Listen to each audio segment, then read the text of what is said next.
outside hitter Temi Thomas-Ailara, and also senior libero defensive specialist Megan Miller.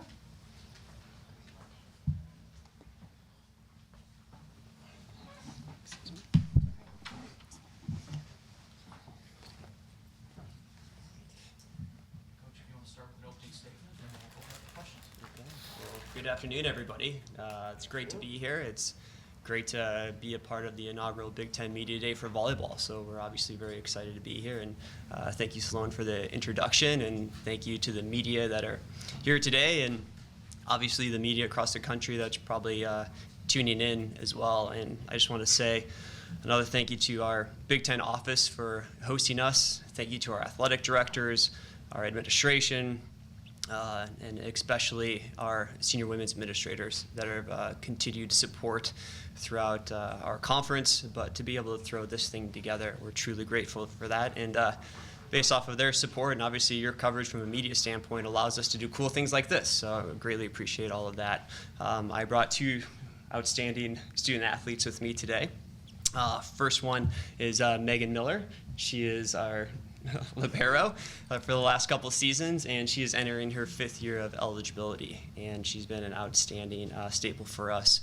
Great competitor, but probably the biggest honor I think in the last few months off season was she's elected captain by her peers. So she's one of 2 players to lead us into this next upcoming season. On my left is Temi Thomas-Ailara, Big Ten left side, high-flying highlight reel, but she's been an exciting person to coach for me, and she continues to get better and better. And one thing that probably a lot of us don't know here is Temi went through an injury in the fall, first opening Big Ten match of the year, and we didn't know if she's going to be able to play throughout the rest of the season, what that looked like. And I would say Temi's got a new toughness that surprised me this year, which was really cool to experience. And this off season has been tremendous for her. She's worked her tail off. Megan's worked her tail off. The whole team has, and really excited with these 2 individuals leading our group as well. This upcoming season is going to be exciting for us. We are returning everybody except for 1 player from last year's roster. We have 4 incoming first years who will make an immediate impact, and they've been with us all summer. So they've been working their tails off as well throughout the off-season, summer, and whatnot as well. So with that, we can open up some questions.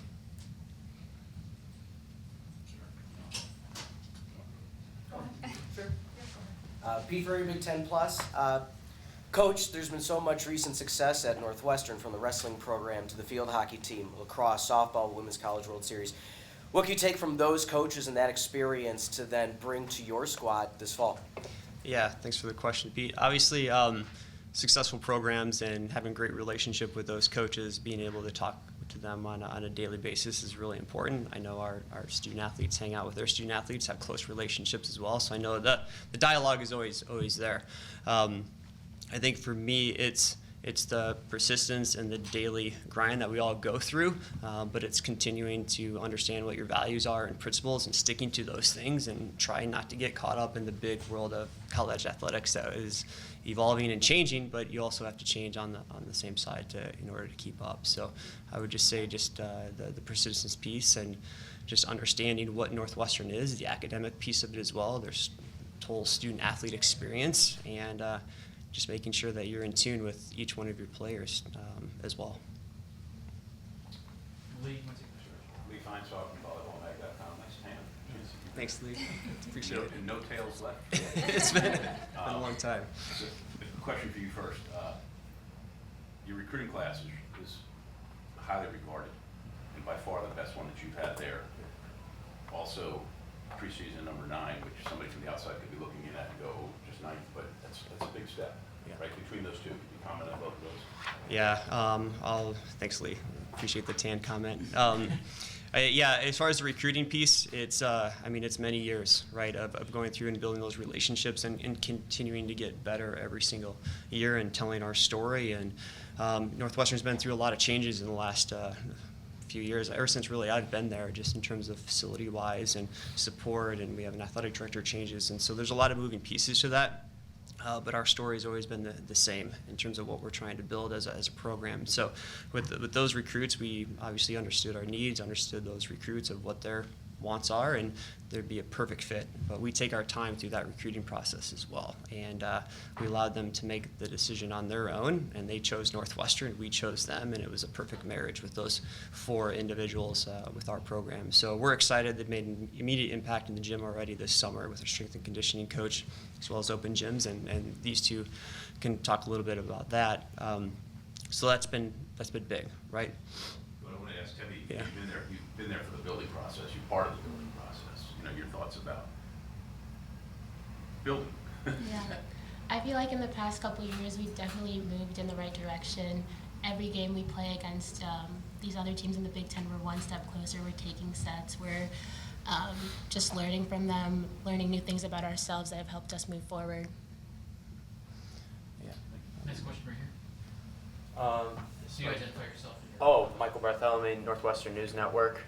This one's for Coach. So Big Ten's always a brutal conference, and with the mix of a great recruiting class and then a mix of some strong seniors, what are your expectations for this season really looking like to try to keep real competitive with the top squads and knock them off? Yeah, definitely. To Lee's point a little bit too, better than ninth. Definitely better than ninth, and I think our team is hungry. I think there's a few areas we've got to get better at, but to Temi's also point, since year one, we continue to do this, right, every single year. Even when you look at the point differential things, we continue to get better and better and better. And so I think with the returning piece coming in, incoming class, those couple components, we're not young anymore, which is exciting. We were really young this past season, but I think we get more consistent at the pin. We stay healthy in the middle, and then we control the ball a little bit better, and I think we can be a really dangerous team overall. Go ahead. Okay, thanks. Matt Brown, Extra Points and D1 Ticker. I have a question I'd really like to hear from Megan and Temi. This has been a tumultuous time in college athletics with a lot of changes, some happening within the Big Ten Conference, things changing with NIL, with your travel, with obligations placed upon you academically. And a lot of that conversation is typically centered around football and basketball players. And I'm wondering, based on your experience and what you talk about with your teammates, where do you think things are going right now in college athletics, and what do you think the world should know about what this means for volleyball players? Let me start with Megan on that. I think that just having this day says enough. This is a huge step. This is going to bring women's sports even more towards the top. It's like an incredible thing, right? And I think volleyball especially is getting more and more being noticed more, and obviously the Big Ten is huge in volleyball, so I think that that's just like the first step. And with NIL, that's just changed athletics completely, right? Everyone can get paid, whether you're at the bottom, at the top, that's been huge. And going through COVID I wouldn't be here without COVID because I'm in my 5th year now, thanks to COVID. So I think that it's just continuing to grow every single year. Yeah, I completely agree with Megan. I think fall sports have it tough just coming in and having to play, but I think having the opportunity to come in over the summer and meet the girls, kind of get a feel for college really has been helpful for all of the classes that have been able to do it at Northwestern. It just helps you build relationships before the season starts and kind of get a feel for everything before the stress of school and volleyball kicks in. So really exciting. Hill Varsity. Megan, this question is for you. Your journey has taken you, like you said, the COVID year gave you that extra year, but now you've seen your journey bring you to being a captain of this team. Can you share a little bit about just what this journey has meant to you and what you're looking forward to most about this upcoming season? Yeah. So coming into Northwestern, talking with Shane, he told me that I have the opportunity to help rebuild this program. He's been with it. Temi's been here since the beginning, and I came in the middle of it, but even just seeing it change has been absolutely amazing and breathtaking underneath my eyes. And this year being nominated as captain, it's a true honor just because it's a big deal for any college volleyball team, for any college team in general, and I think it just says something, you know, like thank you to like my teammates, right, that they have the respect in me, and I've been through a lot, so I think it's something really special, and it's amazing to be able to see how this team has just grown and how I've been able to be a part of it, and it's been so much fun. Go ahead, Lee, Do I identify myself every time? if you want to. Lee Feinswell from volleyballmag.com. All right, this is a pressure question for you, Okay. because you've been around and you played the position. Who are your favorite liberos in the Big Ten, other than yourself? Current players. Okay, I might be a little biased, but I have some best friends. Kenzie Knuckles from Nebraska, one of my absolute best friends since middle school. Kylie Murr, we grew up playing together, so I would say those two for sure. Go ahead. This question's for Temi. So when you came to Northwestern, there is sort of that hype of like, oh, we got a great new recruit, Temi. She is a dynamic attacker. Can you kind of take me through the process of coming to Northwestern and what really drew you in initially to the school and why you ultimately chose Northwestern? So Coach Davis had started coaching there in January, and he kind of recruited me to be a player here, and I built a relationship with him, and he was just different from other coaches I had talked to. He wanted to know me as a person outside, off the court, as a student off the court, and I feel like that drew me in. And then he just said that I should have faith in him, that the program would continue growing and getting better, and I continued to see that as I was a junior and senior in high school, and even as I became a freshman, and even until now. And then we also had players back then, Nia, Taylor Tashima, and all of those people who I could kind of look up to and see what they were doing and how the dynamic of the team was then, and it just drew me in. Go ahead. A couple questions for Shane. Shane, first one, Big Ten and volleyball world announced an agreement today. You up to date on that? Never mind, forget that question. You're Not volleyballmag.com, volleyball world. Volleyball world. Yeah, you're gonna be televised internationally. Okay. Yeah, when you finish up here, read the stories, and then I can ask you the question later. Can you talk about your personal, maybe growth as a women's coach and how different it might have been from the get-go? You had such great success on the men's side, and then along with the program growing, I think there might have been a coinciding of your own personal trajectory. Yeah, absolutely. So, yeah, on the men's side, I'd only known men's volleyball for a long time, right? Student athlete to coach, and had, like you said, some great success there. And then it's thrown into the women's volleyball, right? A different animal. Relationship-wise, it's different. I think sometimes with in the men's volleyball side, you have to tell the guys are not as good as they think they are a little bit at times, and so and the relationship piece is there, but. What I love about the women's side is Temi or Megan can come stop by the office and we could sit there for 2 hours and talk about their day, talk about last week, talk about upcoming stuff, and just with no agenda.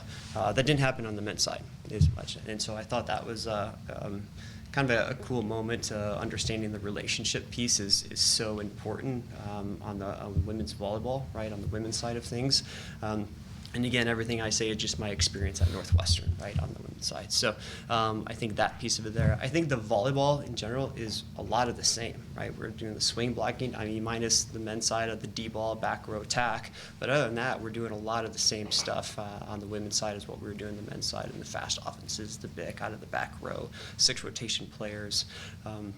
All of those are really important as far as the development. I think one thing that I'm learning is the development on the women's side in the college game is maybe a little bit behind in terms of the all-around players, because in the club world right now, I think we've got so many players that are just being coached to do 1 or 2 things, and then that's all they want to teach them versus trying to teach them the all-around game. I think it's getting better, but it definitely makes our job a little bit tougher in the collegiate game, and especially the style of play, and especially the Big Ten right now. And I think if you're a club player and you can play the game all around at an early age, you're going to set yourself up for success down the road.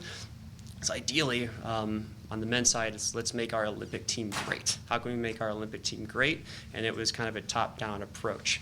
And here I feel like it's a little bit bottom-up approach with the club piece, and then we're trying to get them caught up into college a little bit, and we're trying to get them to go play pro. We're the only country that essentially runs a system like that, and so they're a little bit behind when they go play pro. So for me, it was a little bit of a learning curve just from a development standpoint. And I mean, if you remember Simone Abbott at Northwestern, right? She was just told to hit balls and block balls, and that's it. And like, Simone, you're going to pass. You're going to play all the way around, ends up being an All-American, and then signs a pro contract. And so I want to make sure that we're not only developing people all around, but we're developing great volleyball players as well. And so I think the development piece was a little bit of a learning curve, just understanding what it is to coach young women as well, what's important to young women, what's that coach relationship, how great are the assistants, what their roles are, the team dynamic. You've got to be really in tune what's going on within the team too, and you've got to have conversations, and not just head coach to player, but your assistant coach has got to be really involved. Administration's got to be really involved, and just be in tune with what's going on, because things can go really good and then turn a corner, and if you're not ahead of it, it can kind of really hurt your culture along the way too. One quick thing before we continue. A reminder to those on the Zoom call, if you have questions, please put them in the chat. We'll try to get to them before time runs out here. All right, next question, Matt. Yes. I had a quick follow-up question for Megan, but I'd be happy to hear Shane and Temi's thoughts about this as well. You had mentioned earlier that NIL had been a substantial change, right? Now athletes are able to make or earn money, whether they're at a high-end level or a lower level. You've been around as a college athlete for a little while, and NIL's changed quite a bit over the last year. And I'm wondering, I'd love to hear from you, and then perhaps from others, how things have changed over that last year, whether that's conversations within the locker room, your ability to find these opportunities. How has that been different from last summer?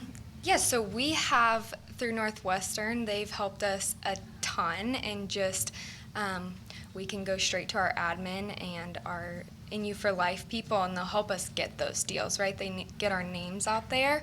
I think a lot of schools have came up with things like that, which has been absolutely awesome.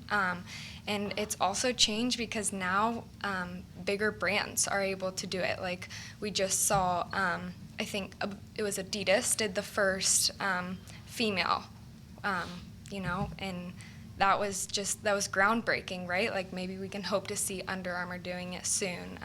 Nike's been into it. So I think that just growing. It's getting bigger and not necessarily changing. I think that's just the main thing. It's getting bigger and a lot more sponsorships and deals, and it's awesome.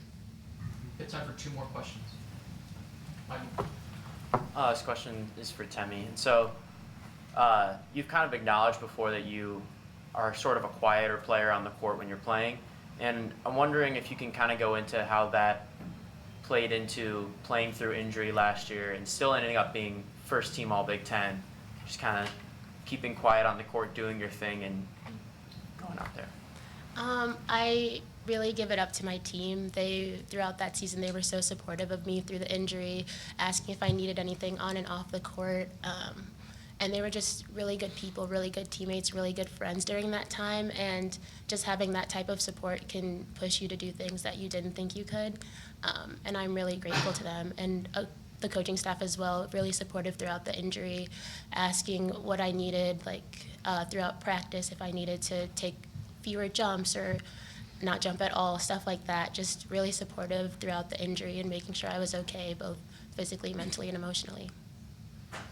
Last question. Pete. Pete Furry, Big Ten Plus.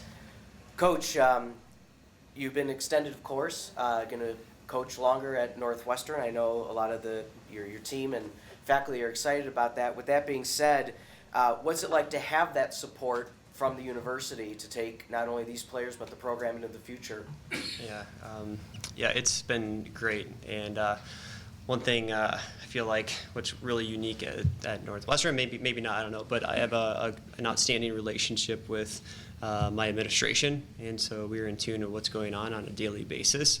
And the multi-year contract extension was great, but I also It shows that they believe in me, but I also believe in myself and the team. And so I think contracts are great, but as long as we can continue to do what we're doing on a daily basis, those conversations are always easy as they go down the road as well. But the support continues to get better and better throughout every year that I've been there, and just excited about the vision that our department, our athletic director has for our program, and obviously what Big Ten volleyball is doing in general. All right, Coach, I think we're all set. Thank you, everybody. And we'll be joined by Michigan State here in about 5 minutes. So. Thank you. Thank you. Thank you.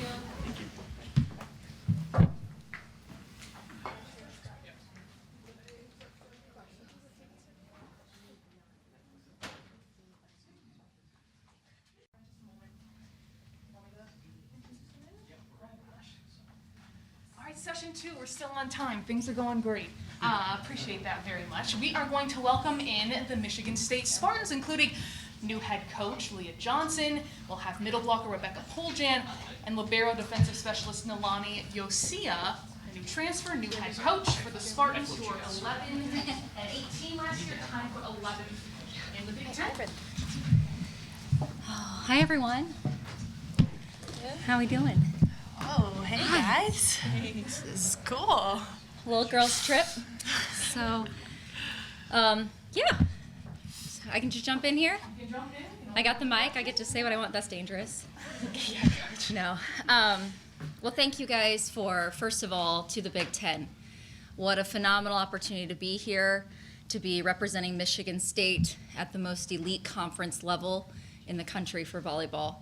The Big Ten never fails to set the bar higher and higher, and I think this event is showcasing that. So, to me, I was telling the athletes when we were arriving that, you know, some of my biggest joy is watching them get to shine, and this is an event that gives them another platform to do so. So we're very grateful to be here, and thank you to the Big Ten. I've been now, let's see, we're 4.5 months going strong, 12 new faces to our roster. The majority of the people, including myself, have yet to play a full Big Ten schedule. So there's going to be a large learning curve. But that's the thing I'm most excited about. Quite honestly, the grind, the climb, the process over time is why I coach, right? It's why I love to compete. That's what I should say. It's why I love to compete. They're why I coach, you know, giving them that spotlight. So hopefully you have lots of great questions for them and less for me, but I'm happy to take your questions. Let's open it up for questions. Anybody in the room with questions? Remember to say your name and affiliation too. Or I'll call on you, because I won't do that. Yeah. Go ahead, Leah, Lee. would you call me? Lee? Thank you. Lee Feinswag from volleyballmag.com. Nalani, can you talk about the change, the process, how it came about, what you think, anything? Yeah, I think this change has been something that was really good for me in every aspect of my life. I just needed just a new change, just where I could grow as a person and a player, and I think this place was perfect for me. Coach Johnson has been a huge impact on my life already, even though I've only known her for 4 months. I feel like I've known her forever. She's just already taught me so much about volleyball and just who I am as a person, and just growing is something that I've really just been wanting to do for the past couple years, and I think that's what inspired this change for me, and I think that's what I'm most looking forward to this season, just playing in the Big Ten, one of the best conferences for volleyball, super competitive every week, playing a top 10 seed, and just growing in the game.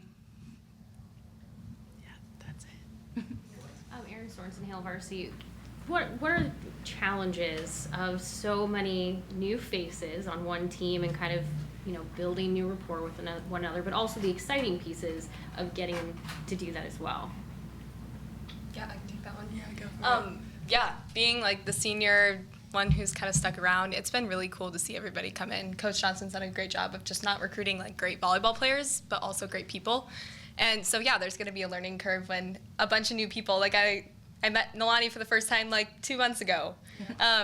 But it's been really cool to see off the court that transition, going from strangers to learning how to play around each other to now like being more comfortable and just like being around each other more, becoming more of a family. It's been a really like inspirational like challenge to take on, but also to see everybody else like growing so much. I've kind of gotten the privilege to see that like behind the scenes and stuff, but it really is an awesome thing to see so many new girls, and we have 2 girls coming like Yeah, we still. have 2 more joining us. Yeah. So, but very excited. very excited. You know, from my perspective, just to add on to that, what's been really impressive is the effort they've put in, because it's very easy when there's so many new faces. You know, it's kind of like they teach you in CPR, be direct with the person you want to help you, right? And it would have been easy to deflect and defer to someone else to problem solve and bring the group together, because as we all know, volleyball has no contact in the summer, unfortunately. And so they've taken such stride to make themselves a family before I've even entered the gym with them. And I don't know that a lot of people would have put that effort into the level they have. And so I'm very grateful that that's the place that I get to step onto the court, where they've laid that groundwork. Yeah. Yes. Jim Bolton, Wisconsin State Journal. You brought it up, but the no contact during the summer, can sense that it bothers you a little bit. Do you see any progress there? Do you see it getting to a point where that's going to change? Yeah, I think it'll change. I mean, public pressure seems to influence the NCAA pretty frequently, you know, especially when it comes to things of equity, inequalities. I think they're much more in tune with that. And you know, when you've got the sport of volleyball, which is growing at an exponential rate on the women's and the men's side, the #1 sport in girls high school, and then you're looking at this event, the inaugural, right here in the Big Ten, media day for our sport, it's almost impossible for it not to. So that's my opinion.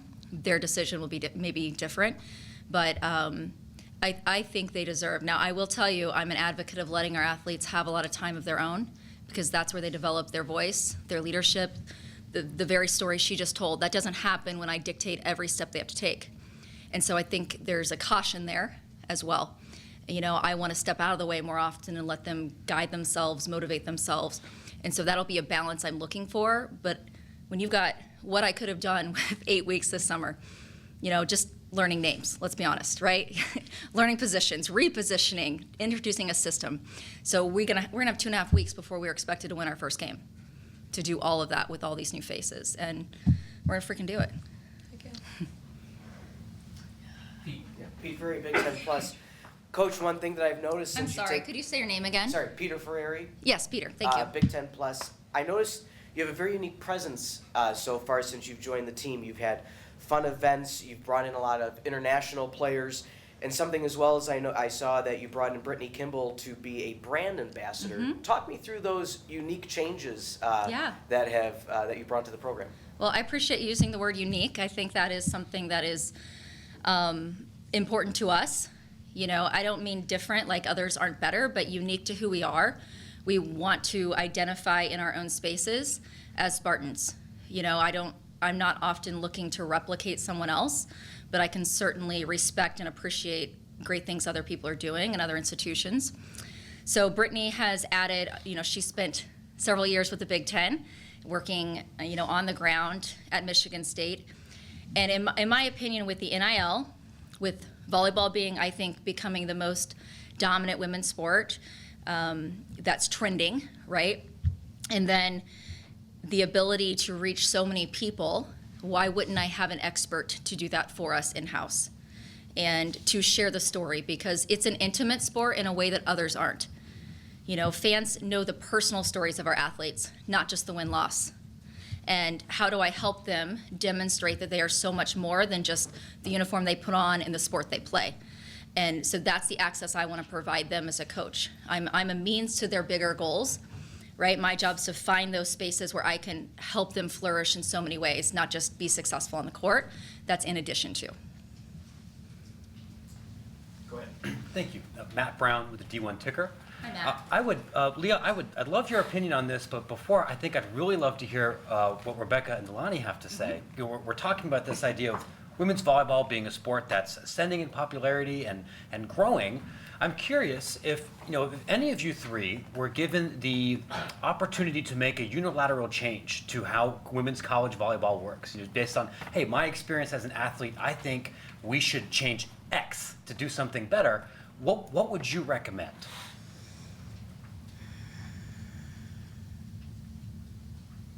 This one requires thinking, so. Yes, it does. That's You just be patient. Yeah, You just be patient. I know. I can take my answer off the air if that's a little bit, if it's too hard, but. Air or no air, we're gonna feel the same about it. What do you guys think? I mean, yeah, volleyball is growing like exponentially. I can even see that like within camps and stuff and just going different places. Like people love volleyball. I appreciate it has been getting better, but just like airtime for like women's volleyball matches. I think exposure is huge. I think they're doing more of that, but I love when I just like walk by a restaurant and there's Big Ten volleyball on. Like that is so cool for any like women's sports. Sometimes you'll see like softball during the World Series, but like no other time. But I think it's really cool when we get the recognition because we are playing at such a high level that, yeah, it becomes like a basketball game, like a rewatching of a basketball game or a football game. And volleyball deserves to be on that level. Yeah, I think to go along with that, just like things like this as well, just like how this is one of the first for women's volleyball, I think that's a huge step. I feel like this could have came like a little earlier, just like this could have been like a regular thing to just make volleyball feel a little more appreciated. When I heard about this, I was so excited. I couldn't believe, like I just felt like I was a celebrity. Like it was like one of those things, just like you just feel like you're being treated like you're on top of the world. Just, I think women athletes in general just should have that feeling every year to just go in with that, and just events like this, even just like smaller events, would also bring a lot of awareness to just the sport in general. We're going to step off and take a question from the Zoom real quick here. This is from Audrey Dahlgren at 6 News in Lansing. She wants to know from Rebecca, what's your take on playing all your matches at Breslin Center this year as opposed to Jenison? And then also for all of you, what's been the best part of the inaugural Big Ten volleyball media days so far? Gotcha. So Rebecca, why don't you start? For Breslin. Yeah, it's a really cool thing that we get to play at Breslin. I have grown up, for those who don't know, I've been there. I've grown up in Michigan, grew up a State fan. I actually wanted to be a women's basketball player. And that was like, I have distinct memories when I was younger being like, I want to play basketball at Michigan State. Fast forward, now I'm a volleyball player here, and it's really cool that we get the opportunity to play at one of the biggest stages at Michigan State. Obviously, like football has the most capacity, but Breslin is an electric center, and I am so excited to play in it. Am I going to miss Jenison a little bit? Yeah, that's my home. That's where I've played for the last 4 years. But we still get to practice in there, and the distinct Jenison smell. But yeah, just so excited to get into the Breslin Center. We had the opportunity to play our spring game there, and it was so cool. So I think that's just a huge step for volleyball at Michigan State. The other part of that question, too, what's been the best part of media days so far for each of you? Me beating coach in ping pong. I think my favorite part is just meeting all the people who do the work behind the scenes. I think it's really cool to just see the little things that people do to put Big Ten on the map. Just like having this big conference and just knowing what people do, the little things. Like I met some guy at lunch who was making a spreadsheet for like rosters, and I was like, whoa, like that's so cool. Just like knowing everyone in the room just like plays a big part into this is just something that like is not exposed. Like there's no like behind the scenes of those things, and then those people that put the work into that. So I think that's been my favorite part. Just meeting new people and just this experience overall has been really awesome. Back in the room, Leah. You're right, Nalani, we do fascinating stuff. Rebecca, you have a new coach for the first time in a long time, and who's very different. What about Coach Johnson is either, certainly I know there's answers to amused you, interested you, and been impressed by, anything like that? Should I put on my earmuffs? No, you can listen. I think it's good to affirm you a little bit here. Thank you. I'm going to play you no matter what. No, I've loved Coach Johnson so much. If anything, she has allowed me to like find my voice on the team, and that's something that I felt like is coming in and just like finding my voice on the team. I've grown in so much confidence as a player, as a volleyball player, as a person since she's been here. I would also say, kind of to your question, like she has set the standard at Michigan State, and that's something that she came in with a mission to do.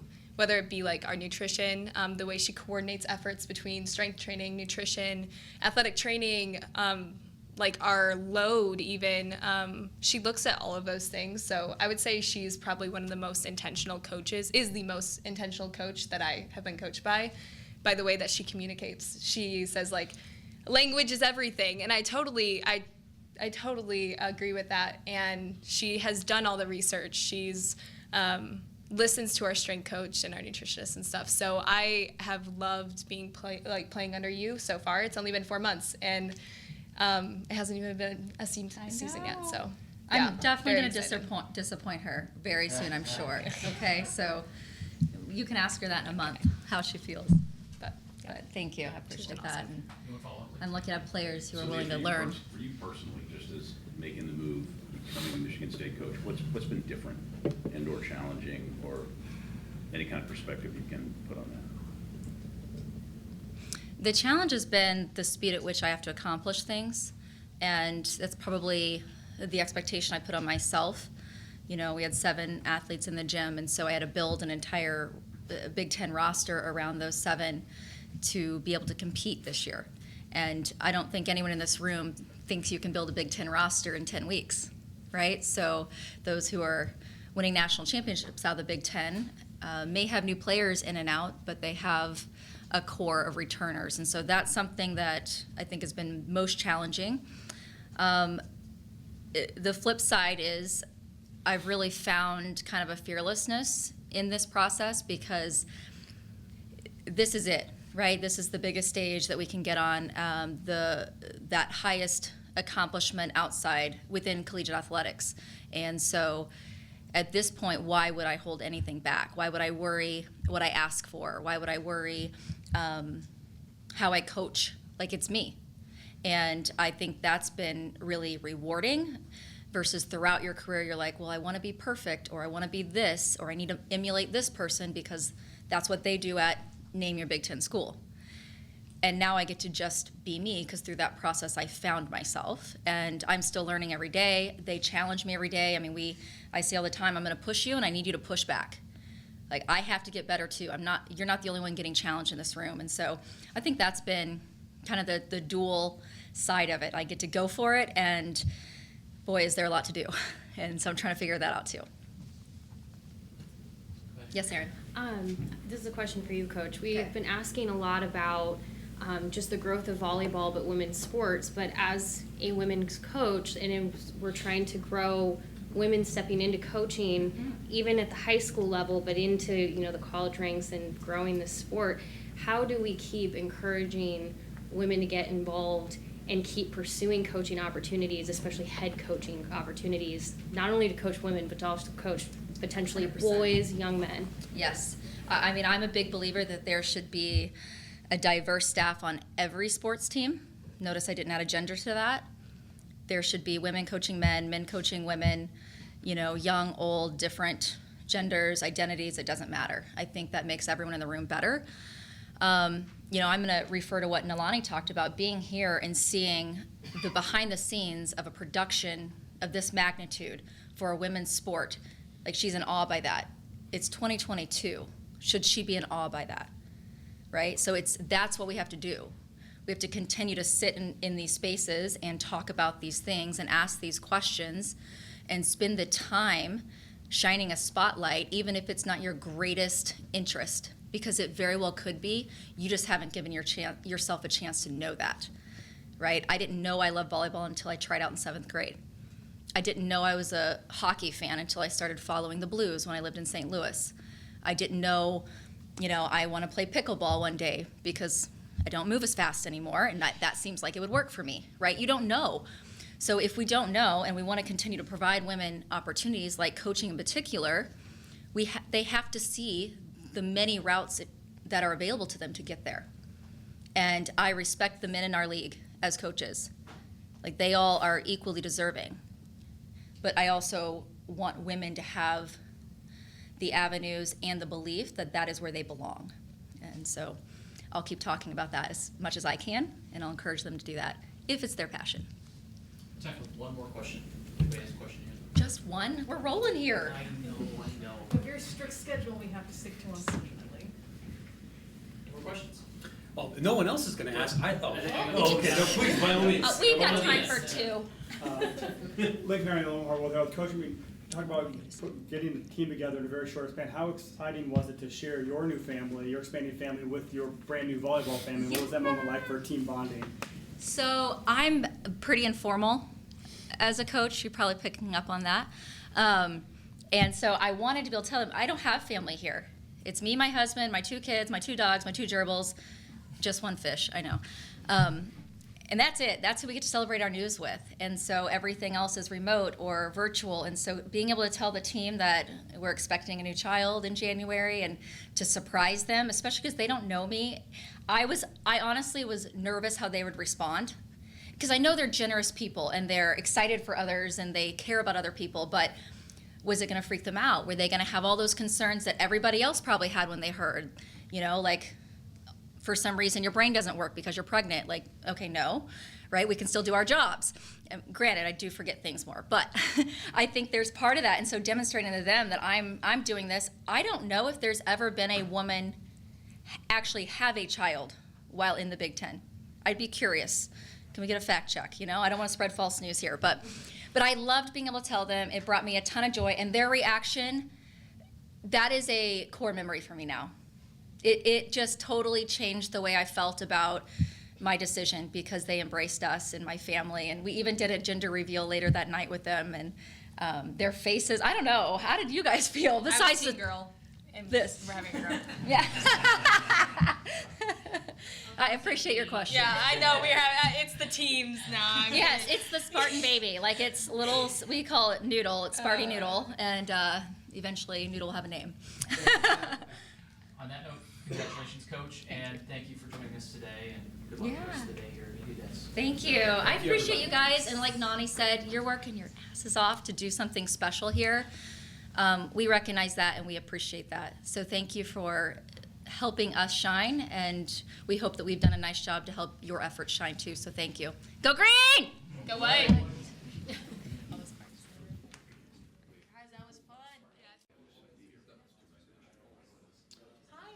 All right, number 3, we've got the Michigan Wolverines. Got middle blocker Jess Robinson, outside hitter Jess Mruzik, and head coach Mark Rosen. This is a team that went to the NCAA tournament last year, one of 8 teams from the Big Ten. So we're going to start things off. Coach, you want to give us a quick opening statement, talk about your team a little bit, and then we'll open up some questions. Yeah, first off, we're really excited about this event. It's great to have the Big Ten support and something like this, and for our sport and for all the programs in the Big Ten. We're excited about this season. If you're not excited now, when are you going to be? For sure. We had a great spring this last spring, and so we always feel like the season actually starts back in March, April, May when we're kind of doing the preseason training. And I liked the development of this team. I liked the direction we were going. We have a lot of competition within the gym, which I think is a really healthy, good thing. So we're excited about that part of it. We actually kind of feel like more of a veteran team now, which has been a while. We've been a pretty young team for the last couple of years through the pandemic, and so it's nice to be what I would consider much more of a veteran team now, and I'm excited about stepping into gyms and stepping on the floor with a veteran group that kind of understands this level and what it takes to be successful at this level. So we're ready to get started. It'll be fun. Quick reminder before we start taking questions here in the room, if you're on the Zoom call and you want to ask a question, please submit a question through the chat, and we'll make sure to get that question answered by our folks here on the panel. Questions here in the room? Not all at once. Pete. Peter Ferry, Big Ten Plus. Coach, as we know, it's the anniversary of Title IX, and you have, not to show age, been coaching for half of that time. What is it like, though, to see that transition from year one to now, and we're sitting at a circumstance like this? Yeah, it's been amazing. And, I think as coaches, we're always pushing for, what's next? How do we get better? How do we grow within our team, but also within our sport? And so it's funny, I'll go to these, when I was the president of the AVCA a few years ago, we're constantly talking about how do we grow our sport? How do we get better? And I want to push those. We want to push the edge of the envelope, but I also want to sit back and look and go, man, look how far we've come. Since I got in this business back in, the late 1980s, the change in what the support has been for women's athletics, for women's volleyball has been amazing. Since I started in the Big Ten in 1999, the growth and the change has been amazing. And so I feel like we're really moving in a good direction. And I think about too, like men had like 100-year head start. And so we're moving at a really good pace right now. And I think that I see our sport, but women's athletics in general, being revenue driven, being something that can be a point where it's got its huge huge upside that people want to be involved in, want to pay for, want to get behind as sponsors. So we're moving in a really good direction, but we always want to move faster. We always want to move farther. So I think we have a lot of work still to do, but the advancement. And if you look at our game too, our game has come so far. Like ours is definitely an evolutionary sport. People that are around the sport a lot see that. I mean, just in the last 5 years, the change in our sport, the last 10 years. So it's a really fun game to watch, and I think it's a really fun and easy game to market as well. Lee Feinswalk from volleyballmag.com. Well, if I gave Shane Davis a hard time about his tan, jeez, have you been? You look like you've been inside writing a lot. Stay out of this. You look like you need a big old floppy hat. This question's for Jess. That Jess. Yeah, which one? Making it easy on you guys. So is this a correct statement, and would you address it? When you first started at Michigan, it came real easy, real fast, and then it got a lot harder, and then you figured it out a little bit, and you got better. Is that fair? Yeah, I definitely would say that's fair, and especially in my situation, I came in a semester early. I graduated high school early, so I was there in January, and things were great. Practices were great. Health was great. And then a couple weeks before the pandemic happened, I came down with mono pretty bad. I dealt with that for like 2-3 weeks, and then I was back on campus for 1 day, and then Michigan shut down for the pandemic. So it was really easy. Practices were great, and then through my mono recovery and through the pandemic, it definitely got a little bit harder, and now I'm finally in the flow of things again. But did the volleyball part come easy at first, like when you got on the court in matches, like as a freshman? And then that's what I meant too, that it's like they figured you out in a hurry and you had to adjust. Yeah, it was a challenge coming in. I felt like I was pretty prepared coming in, so I think it was easy at first, and then you find out really quickly, and I find out really quickly that teams in the Big Ten learn how to learn you quickly. So they figured me out pretty quickly, and I struggled at that. I had never really dealt with any teams like trying to target me or come after me, and the Big Ten's pretty ruthless, and they did that to me, but I like to think I'm figuring it out every day. Teams are still trying to come after me and figure me out, but just got to stay one step ahead of them. Mark, could you just talk about that better? Yeah, I think we see that with every player that comes into this level. It's such a big jump. I actually think Jess made that transition faster than most, but when you're in the middle of it as an individual, you never feel like it's fast enough. But she's right. I mean, a lot of people, they've done things to try and affect her game because they need to be able to try and slow her down. She's one of the best learners I've ever worked with. She picks things up very quickly. She's very extremely competitive, so she'll find a way. And so it's been really fun to watch her and to see her go about her work every day in practice, but then also in matches to be able to counter that. And I think that's a true test of a champion, is somebody who can take those battles and really kind of enjoy the battles as well as learn through them. Lindsay Duden, Michigan Daily. First off, congratulations on being named preseason all-conference team. Thanks. But going into your third year, what role do you see yourself having both on and off the court in terms of leadership? Obviously, it's a more veteran team, but how do you see yourself as a leader for this team? Like Mark kind of mentioned, I'm pretty competitive. That's definitely what I like to bring into the gym every day and into our practices. This year, I definitely see myself as someone who's going to try and push my teammates to be better every single day, but also they're pushing me to be better. So it's pretty easy. It's a hand-in-hand relationship between me and my teammates. But yeah, I definitely just think getting in the gym every single day, pushing my teammates, at the same time they're pushing me. So I think it's just going to be mutually beneficial for both of us. Go ahead, Matt. Thank you. Matt Brown, Extra Points, D1 Ticker. Mark, I heard you mention here just a couple minutes ago that you believe that college volleyball has changed significantly, even just over a 5-10 year period. And I'm wondering if you could maybe be a little bit more specific about what some of those changes, either athletically or administratively, have been over a relatively smaller time period. Yeah, I think the game's always evolving. It always has been ever since I got involved, even as a player.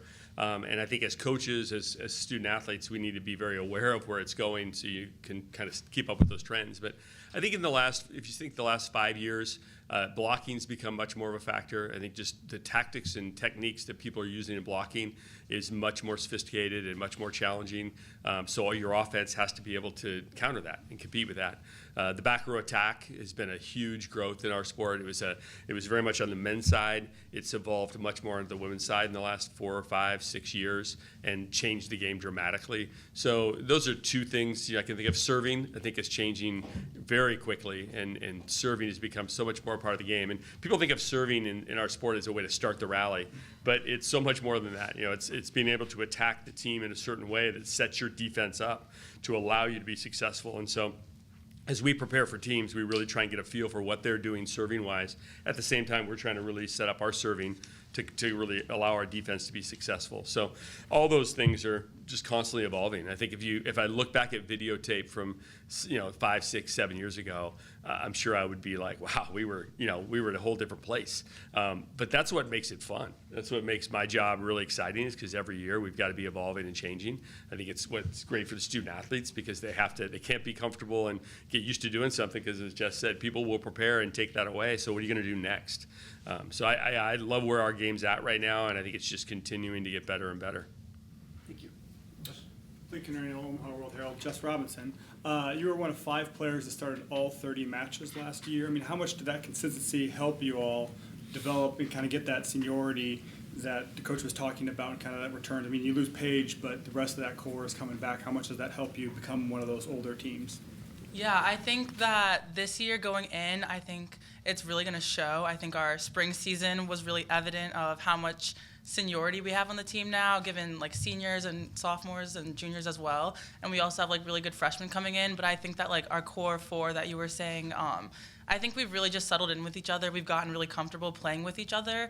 And I think also we're just really hungry. Like, we know what we can do. We know how far our team can go. And now also we know what we're up against. And we're not freshmen, we're not sophomores anymore. So I think we're really ready to take on the Big Ten and show them what we've been in the gym doing every day.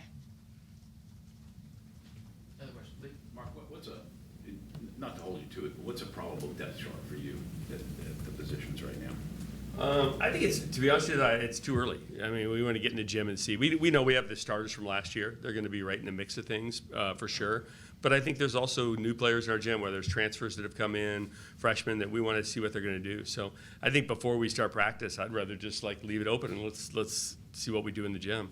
But I think we're going to be deep, and that's what I'm excited about. I think in every position there's going to be competition, and I think that's a really good thing. If you're healthy, would you know how to handle it? Huh? If your team is healthy, would you know how to handle it? I'd love that.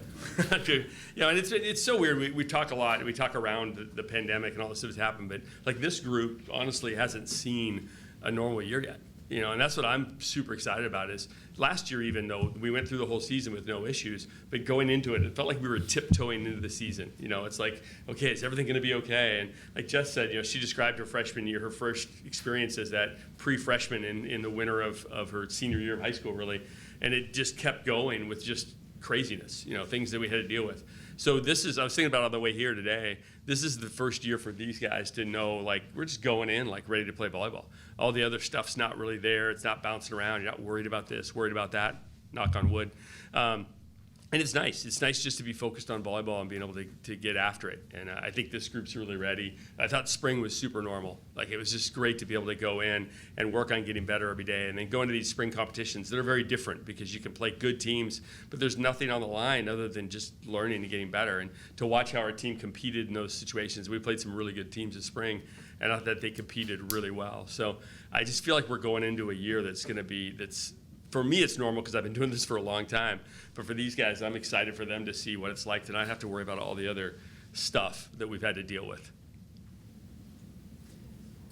Dennis Punzel from the Wisconsin State Journal. Mark, how big of an issue is it for you? Like you mentioned, seeing your team in the spring, but then you have no contact through the summer. You have a real short run-up before you start playing matches for real, different than, say, football. No contact like basketball gets. How big of an issue is that, and do you see that being resolved anytime I think it's a huge issue. I think that, and I know the ABCA, our coach association's working on that right now. I'm trying to work with the NCAA to try and see if we can open that up. I think it's more than anything, it's dangerous. To have people coming in and you have 2.5 weeks to get ready to play matches. That's tough. And we want to try, and I was talking to our staff about this week, that we want to try and be really careful about how we ramp up. And make sure that we do it in a really good way and healthy way, in a strategic way. But we also, there's such a short period of time, you got to try and get a lot of stuff in a short period of time. So I think that there's certainly opportunities that would be good. At the same time, we don't want to get the point. The rules are in place for a reason because people exploited them and overdid it. And so the NCAA had to kind of ratchet things down. I get it. We need to be smart with that too. We can't take summer away from these guys. I mean, summer's important. A break is important. These guys need that. There's internships. There's other things you need to do. So we need to be really thoughtful of how we do that and make sure we don't go crazy one way. But we also, what we're doing right now, I think is pretty prohibitive in getting everybody ready and in a healthy way. The good thing is our teams worked over the summer individually to do that. I know they're all back now working together to try and do that. We can't be in the gym with them yet, but they're trying to ramp it up in a smart way so that they can be ready to go when we hit the practice gym next week. But yeah, I think we need to look at some summer access as a way to help bridge that gap where we aren't being unhealthy with how we ramp into things. Jeff Ekstrom, Inside Nebraska. Coach, has there been any specific instances, whether that be injuries or just communication issues or whatnot, that have come up that might have been solved if you had contact in practices before the 2.5-week fall camp? Yeah, I don't know if I could point to any specific thing and say, hey, that injury was because of this. I think there's inherent things in any sport where people can get hurt. But I think that, and we've tried to be very careful, over the years. We try not to jump into it, knowing that we have this short window. So I don't know if I can specifically say, hey, there's this data or this situation. But I think anybody could look at it and say, hey, you've got 17 days to get ready to play at a Division I level, at the highest level. That's a little unrealistic, and especially if the student athletes weren't doing anything to prepare themselves, and theoretically they could do that. They don't because they're super competitive and they want to be great, but that's not a real fair approach to it to say, hey, you have 17 days, go. So I don't think, we need data to say that there's probably got to be a better way, but I want to look at it from both perspectives. We have to be smart and not, we don't want to take summer away from anybody. We don't want to take away some natural breaks that they need academically as well as athletically. We've got to be mindful of that process because the season's long. I mean, the season's very long. I think there could be a more graduated approach to it where maybe there's, the first week of practice has a certain number of opportunities and then the next week has more opportunities and it kind of gradually builds. But yeah, I think that what we're doing now, we certainly could find a better way, I think. Got a question on the Zoom for you, Jess. During the summer, has there been, this is from Kyle Babcock at Sports Report Media, during the summer, has there been a specific teammate who stood out to you that has improved a ton and is ready for a big season? It's tough to pick just one, especially because, like Mark said, everybody's been back on campus. A lot of us actually stayed on campus instead of going home, and we found internships and opportunities in Ann Arbor, so we were still able to train with everyone throughout the season.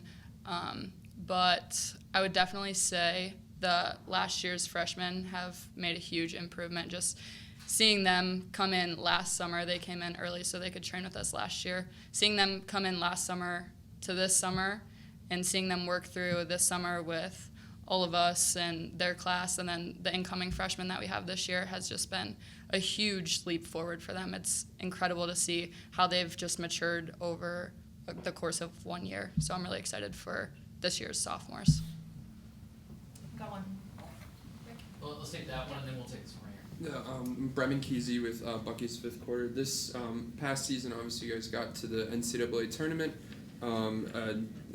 Is that goal to get back there and improve, especially considering you guys have talked about how it's a more veteran team, sort of more experience, and especially having a toe in the tournament. Can you get more past a couple rounds and everything? I'll start out and let these guys go. I mean, you said we got a toe in. You're right. We didn't do as well in the tournament as we certainly wanted to, and we think we can do much better than that. I thought last year was interesting because sometimes you don't know what you don't know. until you're in it. And we had a really young team who had not really a normal season in their experience so far. And you could see that when we got into that match. And it was a great match. It was it was 5, and we had a good chance to win it in a couple different times. But you could feel the nervousness and the tentativeness and the newness to this group. That's a great experience for us. Those are great learning opportunities. And so I'm excited about, and I thought this spring was really, that kind of launched us into this spring. And we were in some really tense, like competitive, gritty situations this spring, and I saw a different team because of that. And so that's exciting. For us, it's always, our expectation's always to be in the NCAA tournament and to go as far and deep as we can. And I think this team has great potential there. I'll let them run with it too. Yeah, I was going to say, I definitely think we can go far in the NCAA tournament this year. I think everyone knows the seriousness of it. We all know what it takes. We all know how much we have to give, how much we have to put in every single day for the next 4 or 5 months. And I think we're all ready for that, and we're definitely all old enough that we've been through it once. I think the first time is definitely like a bit of a shock for people, just like the intensity, like the one and doneness of it all. So I think that this year, especially like with it being my last year, like we're not going down without a fight. The last game you see us in will definitely be a really good game. So. Yeah, I obviously agree with both of them, and like Jess had mentioned earlier, we're hungry this year. One thing that we pride ourselves on as a team is we don't really ever take any moral victories. Like Mark said, that was a learning experience for us, which is great, and we'll take that and run with it. But that match definitely hurt, and I've played with a lot of girls on the Michigan team for basically my whole life. I played club with Jess, and I've played with Hannah since I was like 13. I've never seen our team react the way that we did after, just in disappointment, sadness, hurt. You could just visually see on people's faces that we were disappointed. So I definitely know that we're going to play with a fire under us this year, and like Jess said, we're not going down without a fight in any of our matches, and we're definitely hungry. Last question right here. Taylor Daniels with the Michigan Daily. With the current growth of volleyball as a sport and the increased media coverage with events like today and the new Big Ten Conference television contract, how does that support and facilitate the growth of the sport? Yeah.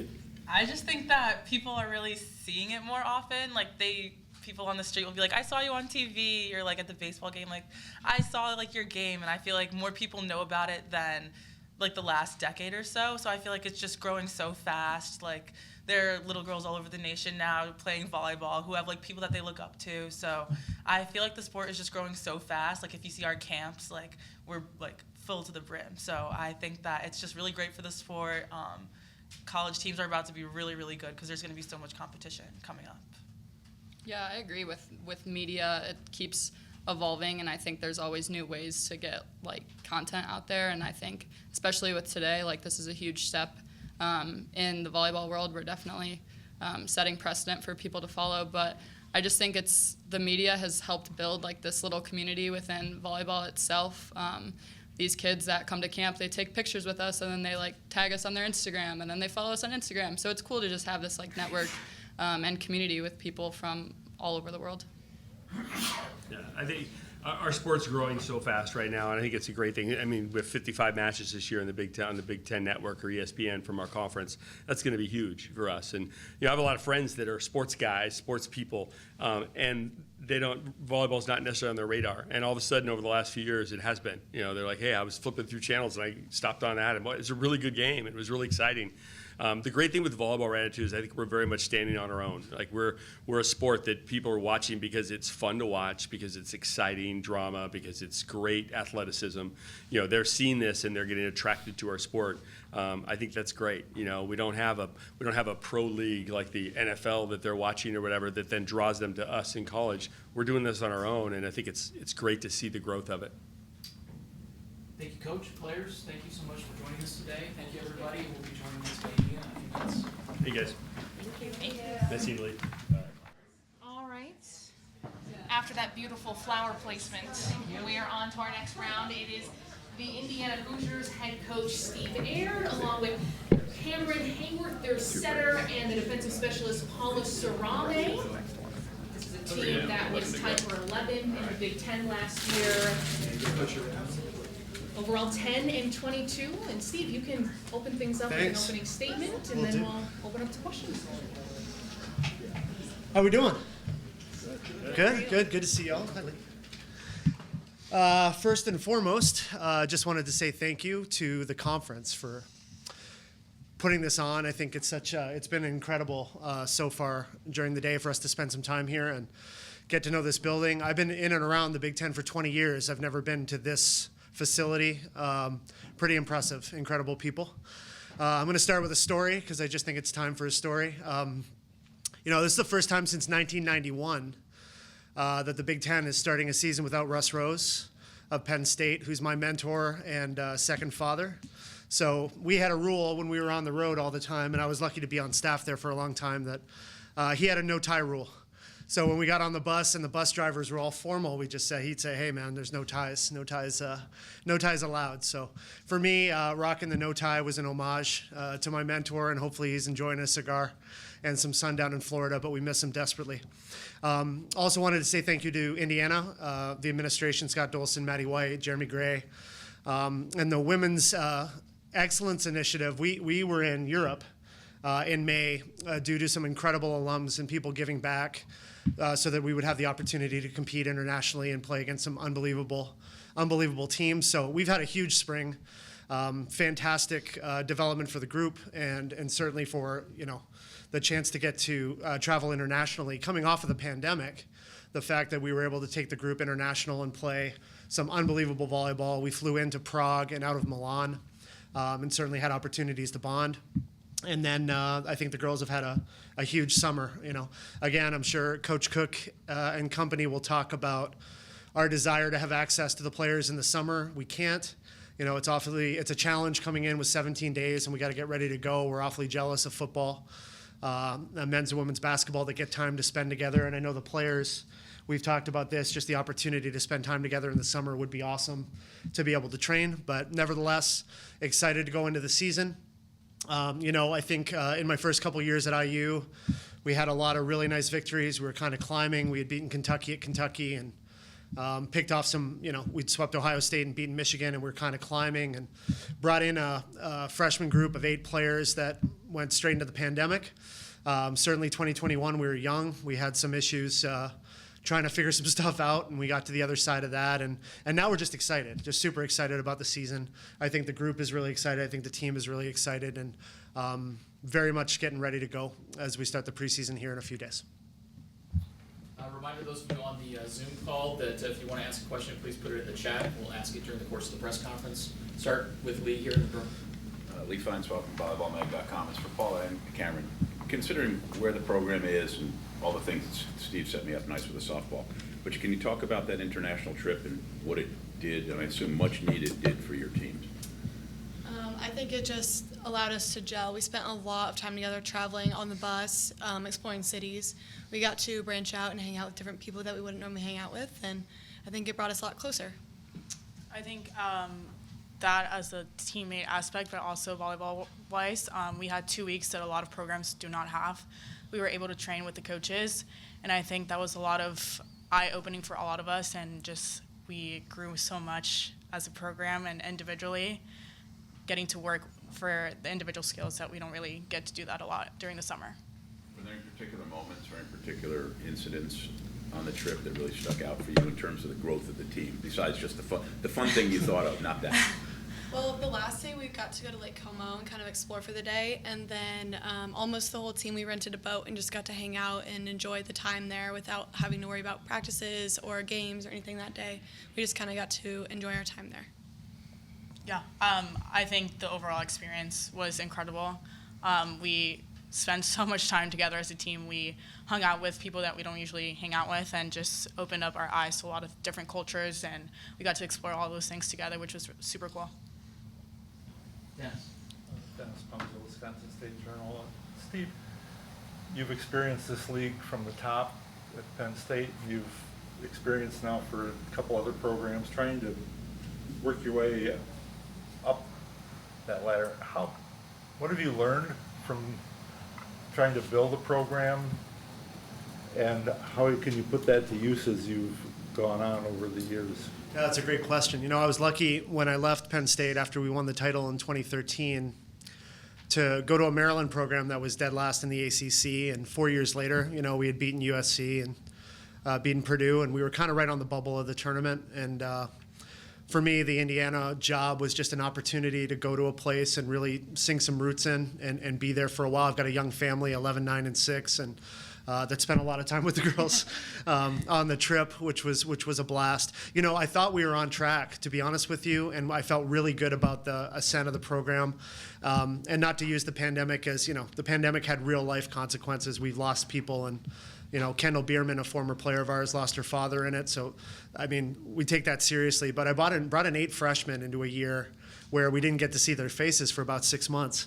And then we started our first match when we played during that 21 season against Nebraska, starting 4 freshmen. So we were just young. I think 2021 as a whole was just a young developmental year.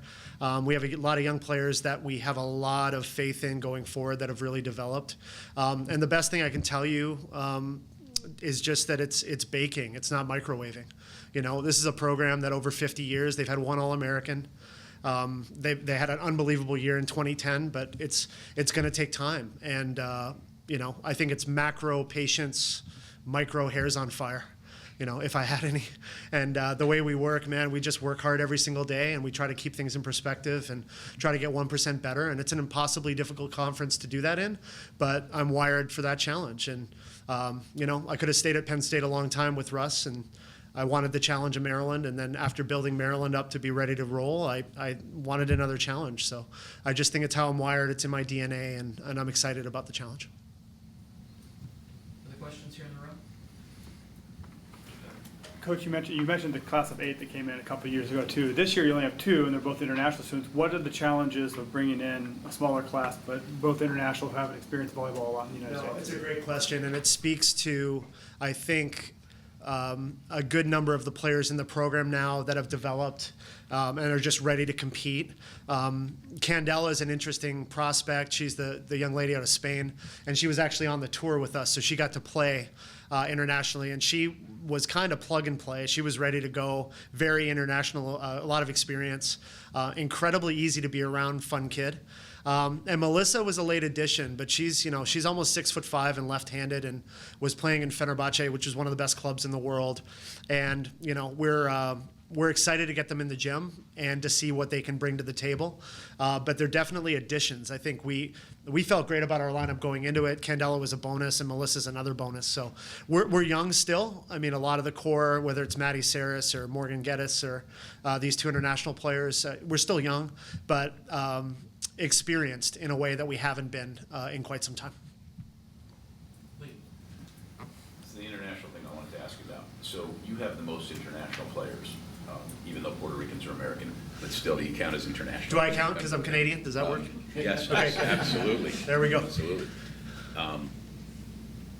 The Big Ten and volleyball world now have a deal where you're going to be televised internationally. What does that mean for a program like yours that has recruited more international players than anybody else in the Big Ten, and then for the league in general? Yeah, well, I mean, I was fortunate. I've got some great connections in Canada, and we have 2 Canadian players. But I just know, as someone who grew up in Toronto and southwestern Ontario, the number of people that I hear from that watch and consume the Big Ten Network and women's volleyball back home is huge.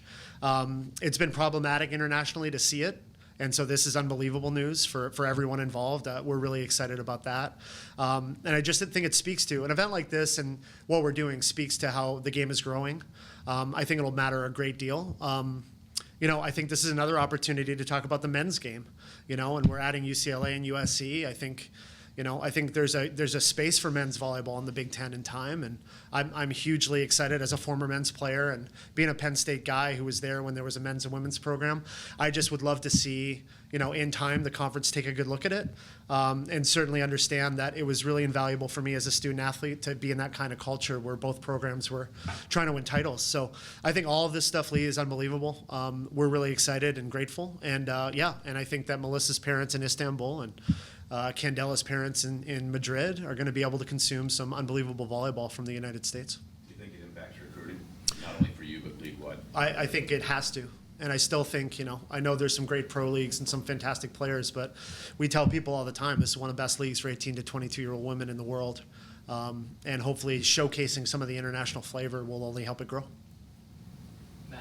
Matt Brown, Extra Points. I have a question here for Paula and Camryn.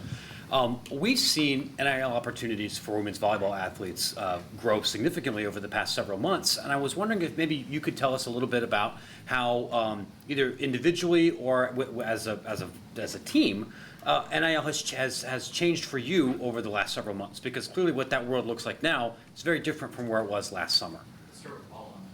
Yeah, of course. I think it has tremendously impacted the world of student athletes. I think we've gotten a lot of opportunities that we couldn't take opportunities from before. The whole thing just opens up a lot of business opportunities for those that don't want to continue volleyball in the future. I personally have gotten several deals, not necessarily huge ones, but some that I've taken opportunity of. Cam, if you want to add anything to that? Yeah, I got one through Indiana University, actually, that works with charities in Bloomington. And so that's been really cool to be a part of, just to kind of see the community grow around that. But yeah, just a few here and there, small ones. And I think other people on our team are starting to get more into them. Have you noticed that has it been easier to have those kind of conversations now than it was last summer, or have you two not really noticed a change on that front? I think before this whole NIL thing, I would get like DMs on Instagram like, hey, I would love to collab, and I was like, sorry, like I can't. Right. But now I get to like answer those and have more communication and open up a lot more doors to that side of the business. I think we're a lot more well-informed on this too now, so we can kind of understand how to build these relationships with businesses. Yeah, I think a lot of the credit too comes back to the school. I think Indiana's done an unbelievable job of teeing up our young athletes, understanding the logistics and the marketing side of it. As a coach, you can't really be that involved, which I don't like, because I love the entrepreneurial world. I'd love to be able to help and sit and talk, but we're just so well equipped at IU, and these young women have opportunities with not only the Altiuses of the world and the people they can reach, but the administration has been unbelievable in terms of helping them out. Thank you very much. Other questions here in the room? Go ahead, Pete. Sure, Peter Ferry, Big Ten Plus. When you have such a international team, as one may say, how do you help integrate them into campus life and cultural life in your college? That's a great question, and one that I think I'll be more well-equipped specifically after the preseason and this semester, specifically with Candela from Spain and Melissa from Turkey.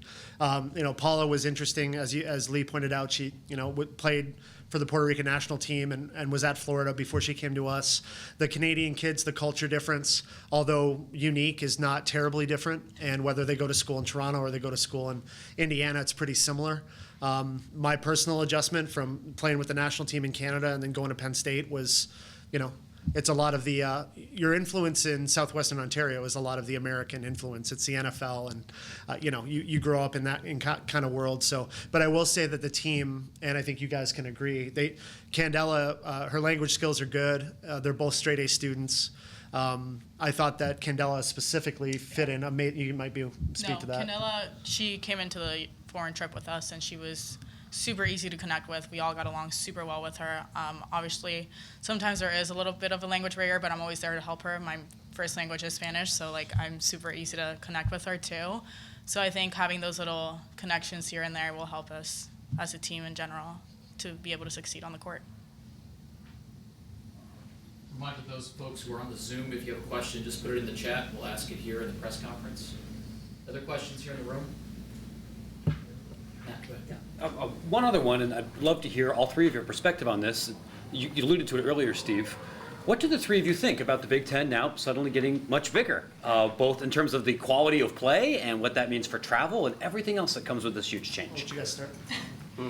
I think I think recruiting-wise for the coaches, it will be very, very different. I think a lot of the girls from California and stuff will want to stay home more, and because now they get to play the best teams in the league and get to stay home for that, so they get to travel a lot more. But I think the Big Ten in general is already is the best conference for volleyball, and I think it's going to be even better now. So I I think it changes a lot of things, but Yeah, I'm all for more competition. Yeah. I mean, it's great to have all these great teams join the best conference. So I think it'll be really exciting. Yeah, and I'm wired kind of in the world of business, and I just think it's so brilliantly. I couldn't believe, as someone who's been in the conference for 20 years, that you didn't get a sniff of it. And then when it happened, I was blown away. And just with the TV markets and the opportunity for branding, and there'll be some logistical issues. But if you're talking about providing the very, very best for student athletes in the conference, and not only all the resources and facilities, but the opportunity to compete against the best, it's another reason why the Big Ten's the Big Ten. You know, after the Maryland build, I had a lot of opportunities to go to a lot of different places, and I'm a Big Ten guy. I love the conference. I love everything it stands for, and I think it's another great thing. And they are great teams, but we're used to playing great teams. Like Camryn said, I think if you're in the conference, if you're scared to compete, wrong conference for you. So we're okay with it. I think every match you play in the Big Ten is like a national championship match. So adding more teams that can help with that obviously is never a bad idea. Erin Sorensen, Hill Varsity. Actually, I want to expand upon that. You're saying that the Big Ten's already like playing a national championship team every week, but when you think about adding USC, UCLA, I think at first a lot of people kind of focused on, you know, what it would mean for football and different things. But we're here talking about volleyball. This is the inaugural Big Ten Volleyball Media Days. That's huge when you think of what those two teams are going to just continue to build the Big Ten, which is already an elite volleyball conference. Like, what is the potential of the Big Ten Conference when we look a few years down the road? Yeah, you know, I think the one thing that stands out to me, and I might be wrong, and you guys are smarter than I am in this world, but if you think about the SEC and softball, don't they get 12 or 13 teams to the? I just think the more teams that you have, where the RPIs are crazy and you're beating each other up in the league, and you know, if we end up sending on a really good year, the Big Ten's going to send 8 or 9 teams to the tournament. No reason why there can't be 10, 11, 12. And the goal for a lot of these programs, you know, there's programs that are here today that haven't finished higher than 3rd or 4th in the Big Ten that have made a Final Four, that have done those things. And the beauty of the Big Ten, too, is in the first 2 rounds of the tournament, you know, I've been lucky enough to be part of 6 Final Fours. You don't play Big Ten teams in the first 2 rounds. So our car ride up this morning was, you know, spending time talking about, listen, you make the tournament, those first 2 rounds you're playing teams, and it's not SC, and it's not Nebraska, and it's not Wisconsin, and you look across the net, and as a group you're pretty confident that you can compete and be in that situation. So I think it's great for all member institutions. I think they're historic programs. They've been fantastic for years. They're going to be good forever, and it's just great for the Big Ten as a whole. Lincoln Area World Herald. But as a coach who's building a program, does that make your job that much tougher to get to that level of welcoming in those additional schools? Yes and no. I think the job is tough, period. I mean, as I mentioned before, it's I love Indiana, and I knew the challenge that I had when I arrived, and knew it was going to take time and we had to build it the right way. But I also think that if you can finish 8th in the conference, you can make a Sweet 16 or an Elite 8. You just can. So, you know, the goal isn't to go, especially when you take over a program that had been struggling, the goal isn't to become a Final Four team. You know, there'll be people who are on this stage that are talking about their goal as a national championship. Our goal is, can we go from being just okay to pretty good to good consistently? Can you have a really good year and kind of break in? And then can you recruit the kind of student athletes year after year that are going to give you the opportunity to be in those matches and have a chance to win? You know, you're not going to out-coach people in the conference. You just aren't. And you're a great coach if you got great players. So much of it is about like sharing the vision of where we're headed. You know, and Cam's a great example. She's an Indiana kid who, you know, our job is to try to recruit the best players in the state and then build around it. And, you know, she understood that vision early, and she knew it was going to be a challenge. But the right kind of kids end up in your program. And although it takes some time to get everything shaken out, we feel unbelievably great about where we are right now. Last question is going to come from the Zoom call. Camryn, this is for you, from Kyle Babcock at Sports Report Media. Growing up in Fishers, what's the sports rivalry with Purdue been like for you? So in Fishers, we actually have a high school rivalry, which is Hamilton Southeastern versus Fishers. And so that is just like kind of IU versus Purdue just escalated. So I think that's been really cool to have like that rivalry within our town kind of escalate now to the universities. And I have friends that are at Purdue, friends that are at IU. And so then that's always just a battle. Like everybody's always just debating IU, Purdue. So that's kind of fun. And with that, Coach, players, thank you so much for joining us today, and look forward to the rest of your day. Thank you. Thank you all. Thank you. Cheers. Thank you. All right, everyone, hope you enjoyed your lunch. We are back with last year's national runners-up, the Nebraska Cornhuskers. We'll welcome in head coach John Cook, as well as outside hitter Madi Kubik and libero defensive specialist Kenzie.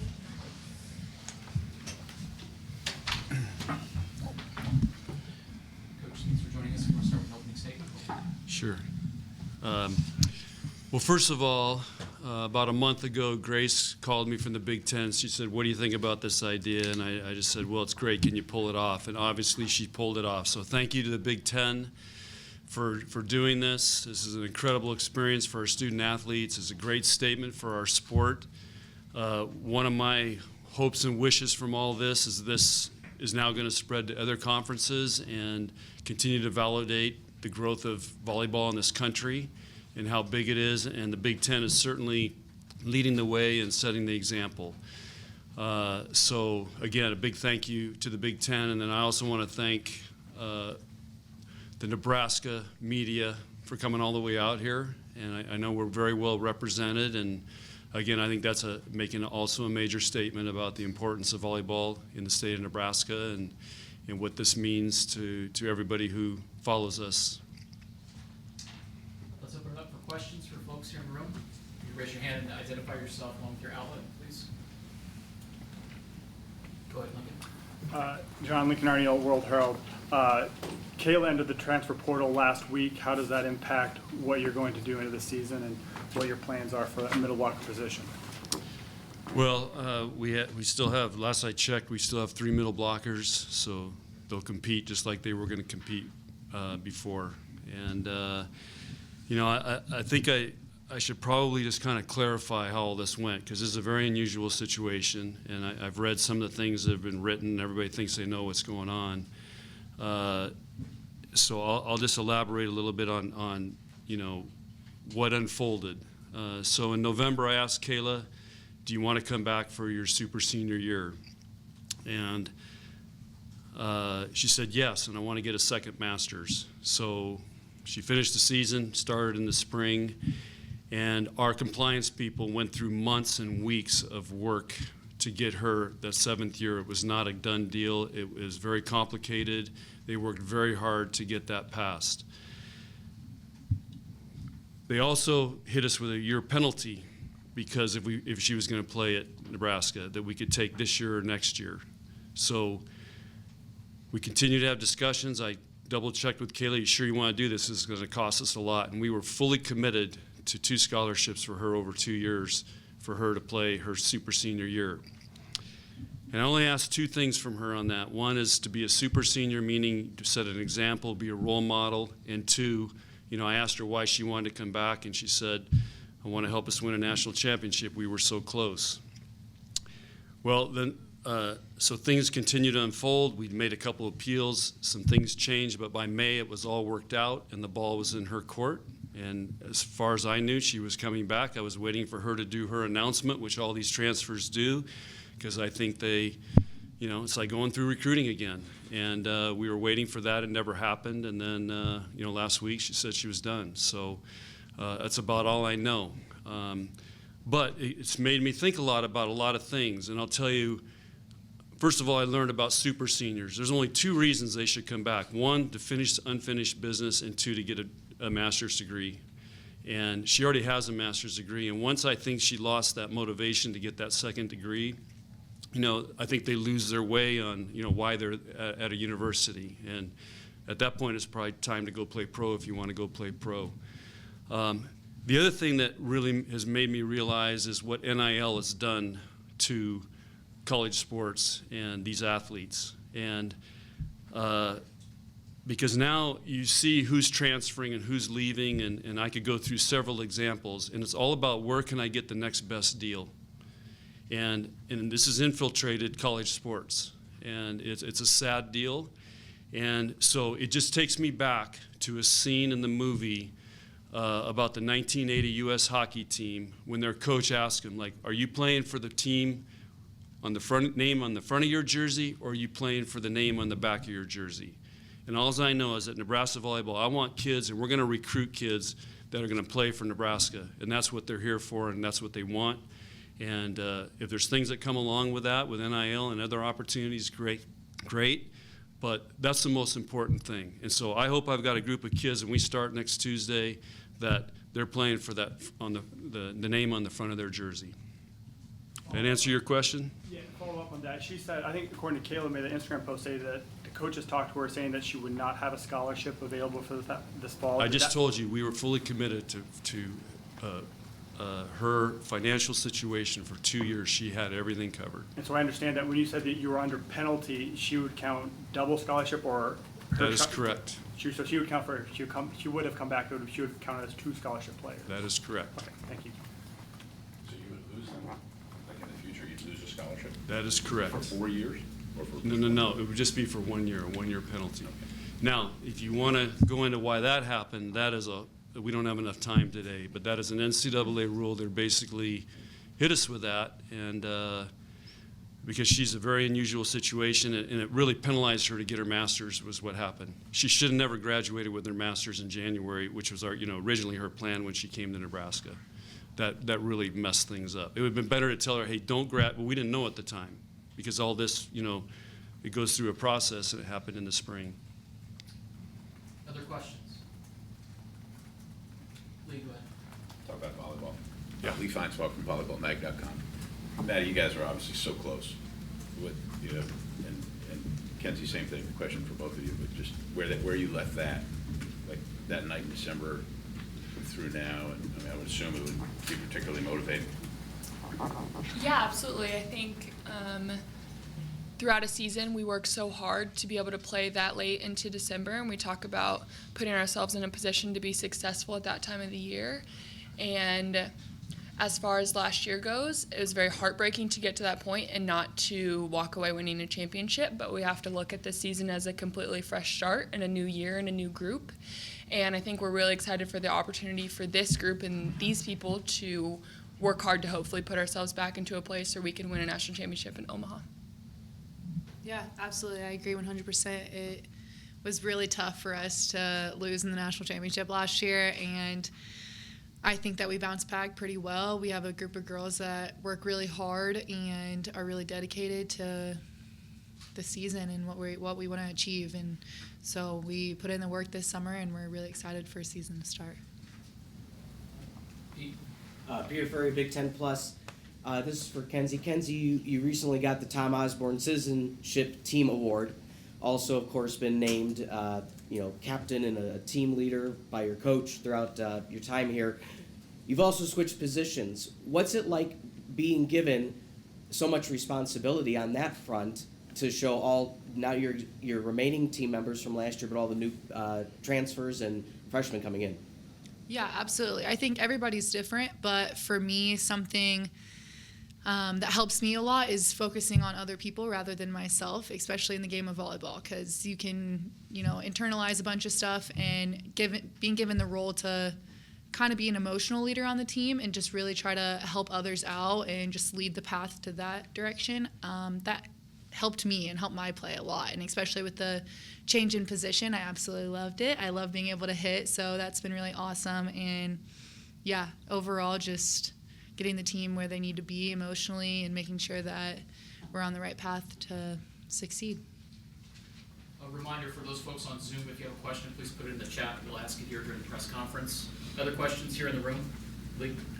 John, freshman, you last year committed to freshmen and it paid off. Likely you'll have some more this year. What are your thoughts about how ready they come out of high school and club? And was there a time ever where that changed, where all of a sudden you went, wow, these kids are ready? Because, Most definitely. 15 years ago, we're going to redshirt. We want to redshirt every freshman. And now I just think with the level of club volleyball, and a lot of these guys get opportunities with USA to play on those USA teams. They come in ready to compete. And of course, it takes a mindset, and they've got to get through, the adjustment to college. You never know how that's going to go. Everybody's a little bit different, but skill-wise on the court, they come in much more prepared than they used to. But Kenzie, like you came in, you were, it was just like picking right up off your club season, wasn't it? No, I mean, it seemed like it. Actually, yeah, I graduated early, and that was really beneficial for me. I probably wouldn't have picked up as well as I did if I hadn't have graduated early, but yeah, I would say I actually did not play my last season of club, but my high school was really, really good at just making sure we were on the right start to getting into college, so. Go ahead, Aaron. Aaron Sorensen, Hill Varsity. So this is a question for Coach Cook, but both Madi and Kenzie, you can answer as well. When we're talking about that transition into college, obviously one of the big talking points, not just this summer and recent summers, but it's becoming more prominent, is not having time in the summer to work with players and get players adjusted before fall camp. What are your thoughts about, that push to make a change, to get players on campus, to work with each other, build that team earlier? Whoever wants to start. I'll start and you guys can finish. How's that? That's why I was saying I'm hoping like this event today is going to prompt. I mean, that whole thing is about money, okay? And it's about Division II and Division III not having those opportunity, and some Division I that don't want to pay for their players to come in the summer. All the Big Ten schools, the players are already here. So the fact that you've got 100 football players that get to work with football coaches and 15 men's basketball players, and you have 15 women's basketball players that get to work with their coaches, that's a little bit of a Title IX inequity right there. So it's to me it is ridiculous that we can't work with them and have the opportunity, because otherwise they just have to go do it on their own. And so they're there, so why not let the coaches work with them? And I'm curious what these guys think. I've never asked them. Madi, let's start with you. Yeah. I kind of disagree.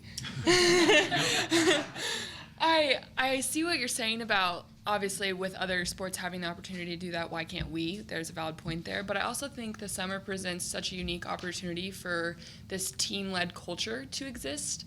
And I think what was so strong in our team last year was having that and instilling the things that are so important to us being Nebraska volleyball players and kind of down through our younger players, of that being led by us. And if we don't care about what we're doing and with each other, then it's not going to if the coaches care really deeply, that's great, and we want that. But if we don't care about it within each other, we're going to have a problem there. So I think the summer presents that really unique opportunity for us to find that in each other.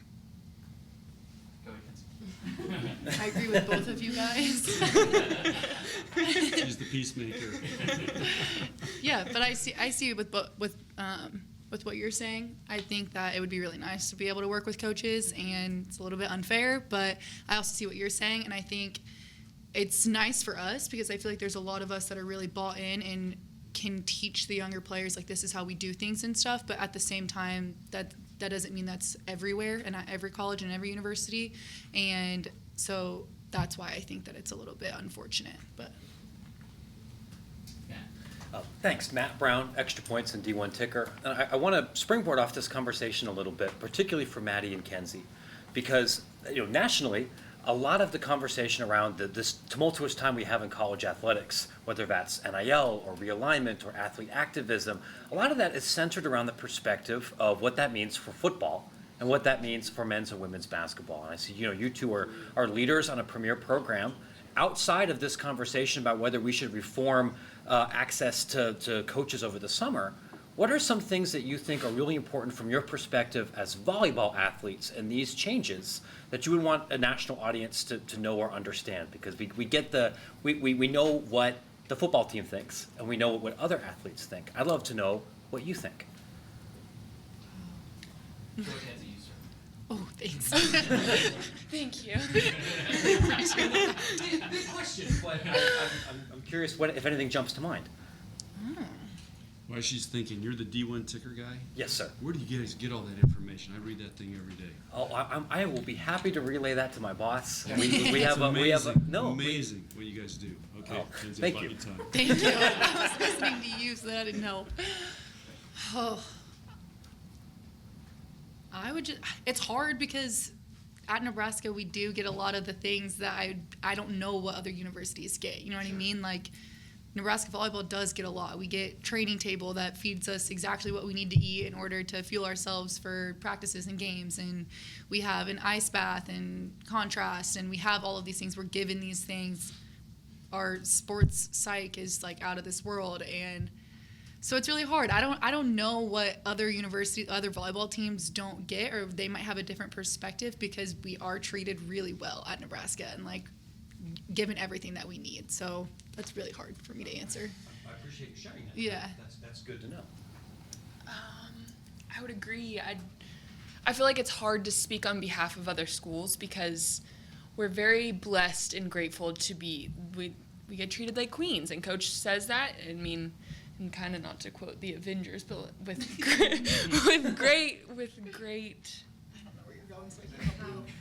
power, with great power, there's great responsibility. Sure. That was kind of a tangent. Thank you, Spider-Man. There we go. Coach just says that when we play at a really high level and we are given lots of things, there are expectations that follow that, and so we're expected to show up in the gym every day and give our best and to play our best. And the things that we are so grateful to receive is not across the board with all schools, and so I guess it's hard to speak on their behalf. That's fair. Thank you both. Question right here. Jacob Hill at Yale Varsity. 2 points better is kind of one of your guys' themes for this offseason. Can you explain where that came from, and what areas are you kind of focusing on to be improving this offseason to be able to make that jump to being 2 points better? Go ahead, Madi, if you want to start. So we talk about 2 points better being that we have to win matches by 3 sets by 2 points. Doesn't matter how it's done or how long it takes, but we're going to keep the war of attrition, and we're going to keep our endurance up to stay with teams to win 3 sets by 2 points. And with summer, because we're not in the gym as much as the coaching staff, obviously we get the opportunity to do that in workouts. And so at the end of our workouts every single day, we have a 2 points better activity. So whether that's something with our sports psychology, something conditioning. The other day we had to do a wall sit and pass a med ball and recite cities in a state, but like no one could repeat the same city. Or we had like Coach Cook quotes and no one could say the same one. So just fun things like that where it challenges us in a physical way, but also in a mental way, to prepare us for the big moments in season where we need both physical and mental strength and endurance to be 2 points better than the team across the net from us. John, with the Big Ten matches now going to be shown on Volleyball World internationally, you haven't had a ton of international players, but this is going to change that aspect of it. Your thoughts about all of that? I don't know if I have thoughts right now because I don't. It's all trying to wrap my head around it. You know what it's going to be like. I know I've done a couple of podcasts in Europe with people that are very interested in USA volleyball, which has been kind of cool. And of course, they see things a little bit differently. And I've noticed in the past a lot of the international coaches and clubs really don't respect. They think college volleyball is like college volleyball in Europe or Germany or France, and it's like a club team in a university. So I don't know how much they really respect the level of play that we have here. Now, I know Gio from Turkey. He came to Nebraska in the VNL, and I talked for hours with him. He's had some of our players play there, and he gets it. And so I think it just could build a nice bridge, and it can help expand volleyball in this country and make it a big deal. And I'm curious how it'll go across overseas. I think in China, I know Nebraska, I know our national championship match. Some of our matches have been some of the highest televised broadcasts in China because Nebraska does a lot of trade with China, and we've been over there 5 times. So it's been a big deal when we're playing a national championship. It gets rebroadcast over there, and I hear from the people in China, and it's very popular. We've got time for one more question, actually. I'm going to take it on the Zoom because we got a Zoom question here. So this is from Brock Lohr, and his question is, branding is obviously important for student athletes and for the volleyball program and athletic department. What is Red Kingdom, and why is it important off-season development? So, You got it. I'm going to say Kenzie take this one. I think I'll take it. This is baby. Red Kingdom. So get ready for the Red Kingdom. We always look for ways to inspire our team. At the end of last year, Tech 9, you can Google him, he did a song for the Kansas City Chiefs, Welcome to the Red Kingdom. So we did it, our players, I saw the reaction they had. We just kind of stole it and used it, Welcome to the Red Kingdom for Nebraska, even though it had football lyrics in it. So after the season, I tried to call Tech 9 directly, and you have to go through all his people. And it took me about a month, and we finally got through to his right-hand guy. And I said, hey, I want you to make a Red Kingdom song for Nebraska volleyball. And they said, okay, well, let's check it out. And fortunately, the guy who's his right-hand guy, his daughter played volleyball, and he knew about Nebraska volleyball, and he was living in Kansas City.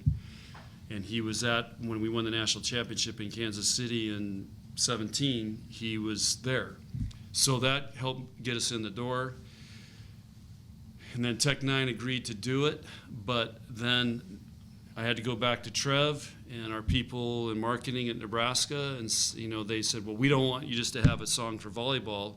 Can you do it for all the sports? So I went back to Tech 9, and then ironically, he came and did a show in Lincoln, but it was sold out, and we couldn't get tickets. And anyway, so long story short, he made a song for Nebraska Athletics Red Kingdom, and it'll be one of our theme songs going this year because I want to continue. We have a new generation of fans watching Nebraska volleyball, and I want to continue to make sure we carry on the traditions we've had, but develop new things that will inspire, and especially our student section. They're gonna, you'll see what happens with them and some of the benefits or how we're gonna tie them in with Nebraska volleyball and the Red Kingdom. So that's the story of the Red Kingdom, and Tech 9's behind it, and all this was happening when he did a TikTok video, which I just did one today. I hope it gets 15 million views like Dwayne The Rock and Tech 9 did on theirs. But with Madi and Kenzie, I'll be close. And the Big Ten. Thank you so much for joining us. All right, you're welcome. Thank you.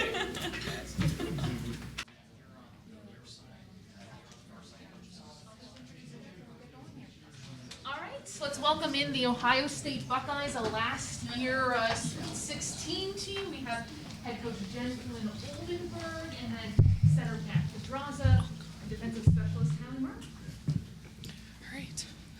Legs don't fit under this table. Coach, ladies, welcome. If you want to start with an opening statement real quick, we'll have questions. I think first of all, we're just really appreciative to be here, first ever event, and it's really exciting for the sport of volleyball, for our conference, and for our student athletes that are here today and tomorrow to be a part of this event. It's remarkable, and it's exceeded expectations. So thank you to everybody at the Big Ten that have pulled this off and made it pretty wonderful, and for everybody here today that also part of this event. All right, thank you, Coach. Open up for questions from the media. Not all at once. Who let the guy with the Texas shirt in? What about you and shirts? All right, I'll go ahead. Yeah. So, Lee Feinswell with volleyballmag.com. You should be really good this year, shouldn't you? I would think so. Yeah. Yeah. I think with the returning core that we have and the experience that we have in really key positions, the expectations are high, but this team's hungry and have really worked hard since that last ball dropped against Georgia Tech to put us back in the mix, and our goals are lofty. But I think the work they've put in the offseason should speak volumes, and hopefully it does, because our schedule is not light. Can both of you guys talk about that? Matt, go ahead. Yeah, I think what she said. I think the last ball dropped against Georgia Tech, and in that post-match press conference, I said that I want a Big Ten championship. We're going into my senior year, and we've got a good group. Like JFO said, we're returning most of our girls, so I think our core is there, and we're ready to get going. We've been ready to get going. I think JFO scheduled us well, and we're really excited to get to compete against some of the top teams in the nation and some really historic programs, so I'm excited. Yeah, just talking about experience, I think that's going to be our strength this year. And when you get to the end, everyone's good. Everyone has talent. And so I think it's going to be about who has the best chemistry and who is willing to fight for one another. So I think that's really something that we have going for us, considering a lot of us are returners and 3 or 4 year starters. So yeah, we may have not got all 5, 6 transfers, but we have each other and we've built a lot, like a big community. Did you call her J. Flynn? Call her JFO. That's what we call her. JFO. JFO. So it's like J-Lo, but better. Better. Way better. Way better. Pete Furry, Big Ten Plus. Questions for Mac. In the quote, way too early preseason video, Emily from Big Ten Network said you are her pick for both Setter of the Year candidate and Player of the Year candidate. What's it like to have that sort of accolade so early on and having the whole offseason to think about something like that? Yeah, I mean, it's an honor to have those accolades and have those things being said about me and my name even being thrown in the mix. It's a huge honor. But I think I'm really just focused on this season and getting this team as far as we can. I think those end-of-season accolades are awesome, and they kind of show how hard you work throughout the year. But I think the real prize is that Big Ten championship or that national championship at the end. I think that's where my mind's at. That's where my mind's been at. So that's where I'm ready to go. Other questions? Kylie, in a league with so many great liberos, who are your other favorite liberos besides yourself? Yeah, I've grown up in a town that produced a lot of liberos like Megan Miller, Kenzie Knuckles, Kendall White. Like I could keep going. So I think Ellis sent it. Like literally, I'm sorry, I'm kind of blanking on all of them right now. But like seriously, it is so cool to watch former teammates and just these girls exceed and like just the respect I have from them, and I just keep learning from them, and it's so cool. Just they make me be better, and they're not even on my team. So it's really cool to have that mutual respect between all of these liberos in the Big Ten. For what it's worth, Megan mentioned you. So. Love that girl. Matt Brown, Extra Points and D1 Ticker. I'd like to ask Kylie and Mac what might be a stupid question, but from hearing here about you're coming in with an experienced roster. You're both upperclassmen. I'm wondering if you could tell me something specifically that you can look at now near the end of your collegiate career about something that you now feel confident that you can do that you weren't able to do when you started, and a specific example of something you've learned or growth that comes from having that kind of experience heading into a season. I can speak to that. I think mine would be something I thought I knew how to do, but now I'm realizing I really had no idea what I was doing. I think just running an offense in general, like knowing who to set when, and that higher level of thinking and kind of breaking down different positions and looking at who should be set when and that kind of thing. I think I thought I knew what I was doing when I was a freshman, and I think we all think we know what we're doing when we're 18 years old and coming into college, and this sea is a lot bigger and you're just a small fish in a big sea. So it's like you think you're this top dog and you come in and you're really not anymore. So it's a lot of learning that you have to do, and I think now at this point in my career, JFO's given me a lot of control over the offense, and I take that as a huge responsibility and a really big honor because she's the head of our program. So the fact that she trusts me to be able to run an offense, I think is a really cool thing, and I don't take that lightly. So I think that's something that I've learned. Yeah, I was very blessed to come from high school and club teams that won a lot, and I thought I knew how to win, but coming to college, it's a whole nother ball game. And I think now being a senior, I've kind of learned the ins and outs of what it takes to be a top team and what it takes to come back when you're down 2 sets or things like that you don't always, you think but then freshman year, oh no, that's not at all the same thing, and it's not at all the same demeanor. So I think being a senior now, it's just something that it takes experience, and I think that's what that we're going to have is experience. Thank you. Mm-hmm. Jen, we talked a lot about moving the sport forward here today and how this is great for women's athletics. You were part of a historic first last December during the tournament with the regional with all women coaches, and then all 4 were females. What was that like for you now that you had more time to reflect on how significant advancement is that? I think when the Twitter posts and the Instagram posts, they go out and you see that, I think that's when it really hit me. Going into it, it's like, here's another volleyball match and let's get ready. But I think for younger generations to see that picture and see that it's possible, that females could lead high-level programs and have that success, I think it's just fuel for the fire and gives the younger generation an opportunity to say, I can do that. And I think the exciting point is when that picture is done at the Final Four, and there's going to be 4 female coaches coaching those matches. Questions for JFO. You're going to use that now? Any of your freshmen possible impact players? Always. No, I mean, can anybody you can specifically, I hope so. Yeah, And I you would meant- hope I so, meant right? like Everybody, yeah. This year. I think they all bring a different dynamic to the team. I think the middle, Zaria Ragler, is going to push our other middle, Adria Powell, in that position. She's really explosive, pretty dynamic, and can block well. As a freshman, it's just a matter of can she catch up to the speed of the game. And that daily presence is going to help our fifth-year senior, who hasn't had a lot of playtime experience, but she works her butt off. I think that provides an impact. If you're looking for starters, I'll tell you in a couple weeks when we play. But Chelsea Thorpe has a heavy arm and can score, so I feel like she'll have an impact as a role player on either pin if we need it. And Anna McClure is the other freshman coming in. She's a DS utility type player, and I think she's just going to bring an energy that's going to elevate our gym immediately. I think I asked about Nicole Fawcett, what she brings to the table, and maybe obviously you elevated her. Yeah, I think that was a no-brainer when Jill left to go back to LSU to bring Nicole on full time. I think the impact she has to our team and to our program is one that I don't know. It's hard to put into words because she's done it.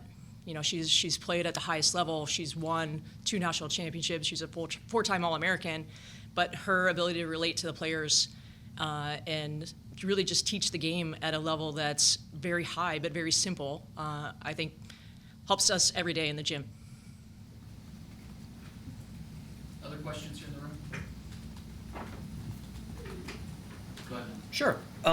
One of the regular themes that we've been talking about here over the past couple of hours is the growth and movement of women's basketball, women's volleyball, going forward. This is a major event. Sport's growing.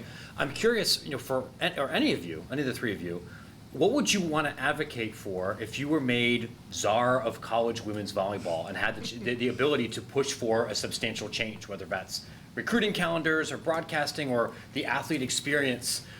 What would you want to change if you could? You guys go first.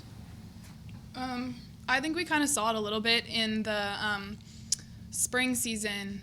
Women's basketball was just starting their March Madness tournament, and we were starting our spring final championship season.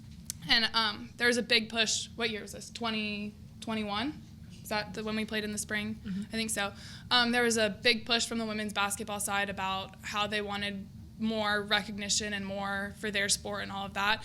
And then we were to follow. And I think there was a big push in the volleyball community about getting women's volleyball the same recognition that women's basketball fought for, and kind of pushing that boundary a little bit. I think Kelly Sheffield is doing a really good job of exposing a lot of people and trying to push that boundary a lot.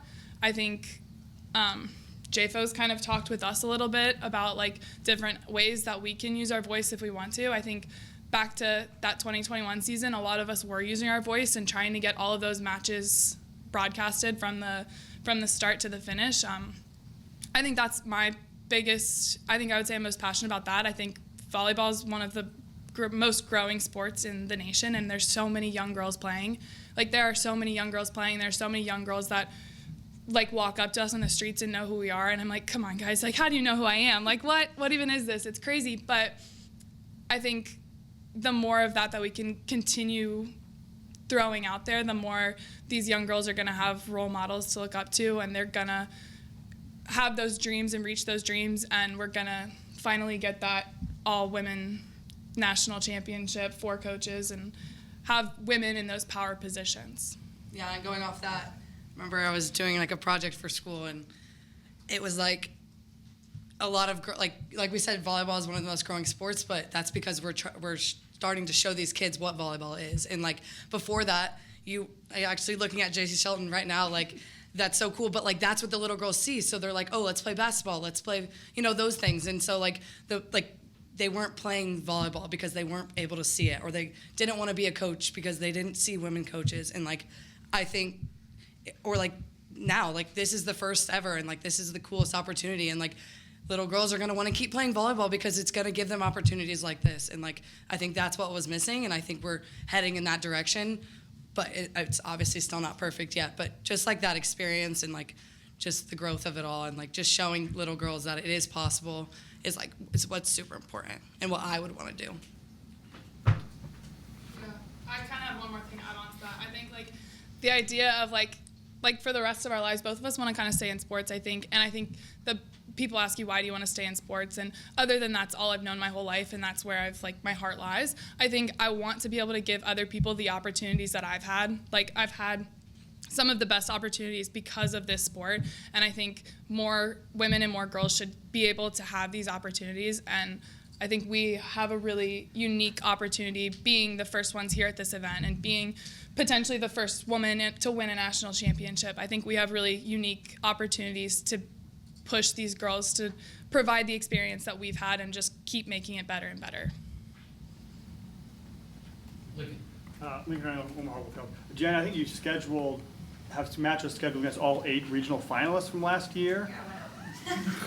What's the rationale and motivation behind that? And as the players, what are you looking forward to about that challenge? My motivation was looking back to the opening weekend of the Big Ten last year. We just weren't ready, and I made sure that I scheduled pre-conference to make sure we were ready for the Big Ten and beyond. I knew with the returning group and the goals that we would have that we needed better competition. You need to play the best, and as it all shook out, it got better and better and better. And I said, all right, let's go. And we'll see what we're about before we hit the Big Ten, so that when we get to the Big Ten, we're ready to go. Yeah, I mean, you got to play the best to be the best. So I think like she's preparing us, and that's all we can ask for. That's what we want our coach to do, right? Yeah. I would be disappointed if she didn't schedule that kind of preseason. I think we're going to get pushed, and we're going to see where we fall. Did you sense that? I mean, she said that you weren't ready for the start of the Big Ten last year. Did either of you sense that? Absolutely. Of course, it was cool going 11-0 or whatever it was out of heading into the Big Ten season, but I felt unprepared. Not no one's fault, but like there was a whole different wave of competitiveness level, like that kind of stuff that like we need to see earlier if we're gonna want to win a Big Ten championship. Aaron Sorensen, Hill University. Going back to what you're talking about of just inspiring more women to be coaches, I know that's something that is a big talking point, especially getting people involved at the high school level, also getting women into coaching men's sports, same thing, like having men coaching women, women coaching men. How do we continue to build upon that, like what you're just saying, but how do we keep showing, how do we keep building, how do we keep creating space for more women to get into those roles? I think it comes down to women taking the risk to go do it. And, I feel very fortunate, and Janine's in the room right now, that I have an administration that supports that. And it looks a little different. I have a family, I have 2 kids at home and a husband, and, it's hard to leave them. But knowing that I can have that time with them and also balance not the right word, have some harmony with my job, I think that's a big testament to what our administration does and what Janine does for me. And I'm just hopeful that more administrators are doing that for females and males as well. But it's a profession that takes a lot. It's a toll on your family and the program and all those things. And I think if you have the support from both home and at work, that it's certainly possible to do. We got a question here on Zoom for the players. Mac and Kylie, how much help has it been to you in your career that both your parents played volleyball at the highest level in college? Yeah, we both grew up gym rats. Her mom was her high school coach. My mom coached at my high school. She wasn't my coach there, but I think I grew up around volleyball. It's been in my life since as long as I can remember. So I think just having my mom there all the time is huge. There was definitely we had to separate it a little bit. Mom sometimes and coach sometimes. Now I think the biggest help that she can give me is after every single match, she just gives me a hug and tells me that she loves watching me play. We've gotten to the point where JFO's my coach. She can coach me. My mom trusts JFO to coach me. But she can take a back seat on the coach side, and she can just be my mom and just enjoy watching me play and tell me after every game that she loves watching me play. Yeah, that was awesome, and I agree with all of that. We've had to definitely separate the mom and coach multiple times, but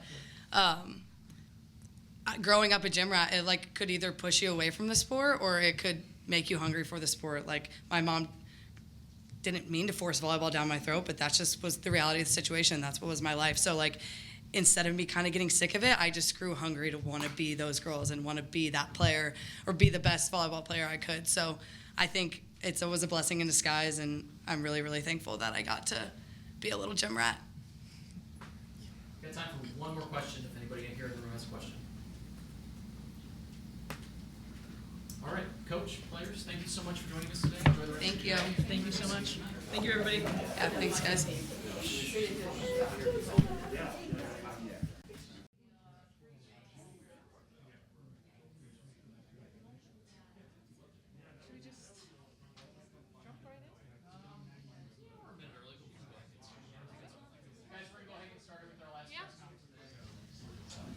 Let's welcome in the Purdue Boilermakers, member of last year's Elite Eight. We'll welcome in head coach Dave Shondell, as well as middle blocker Raven Colvin, and outside North Ellis.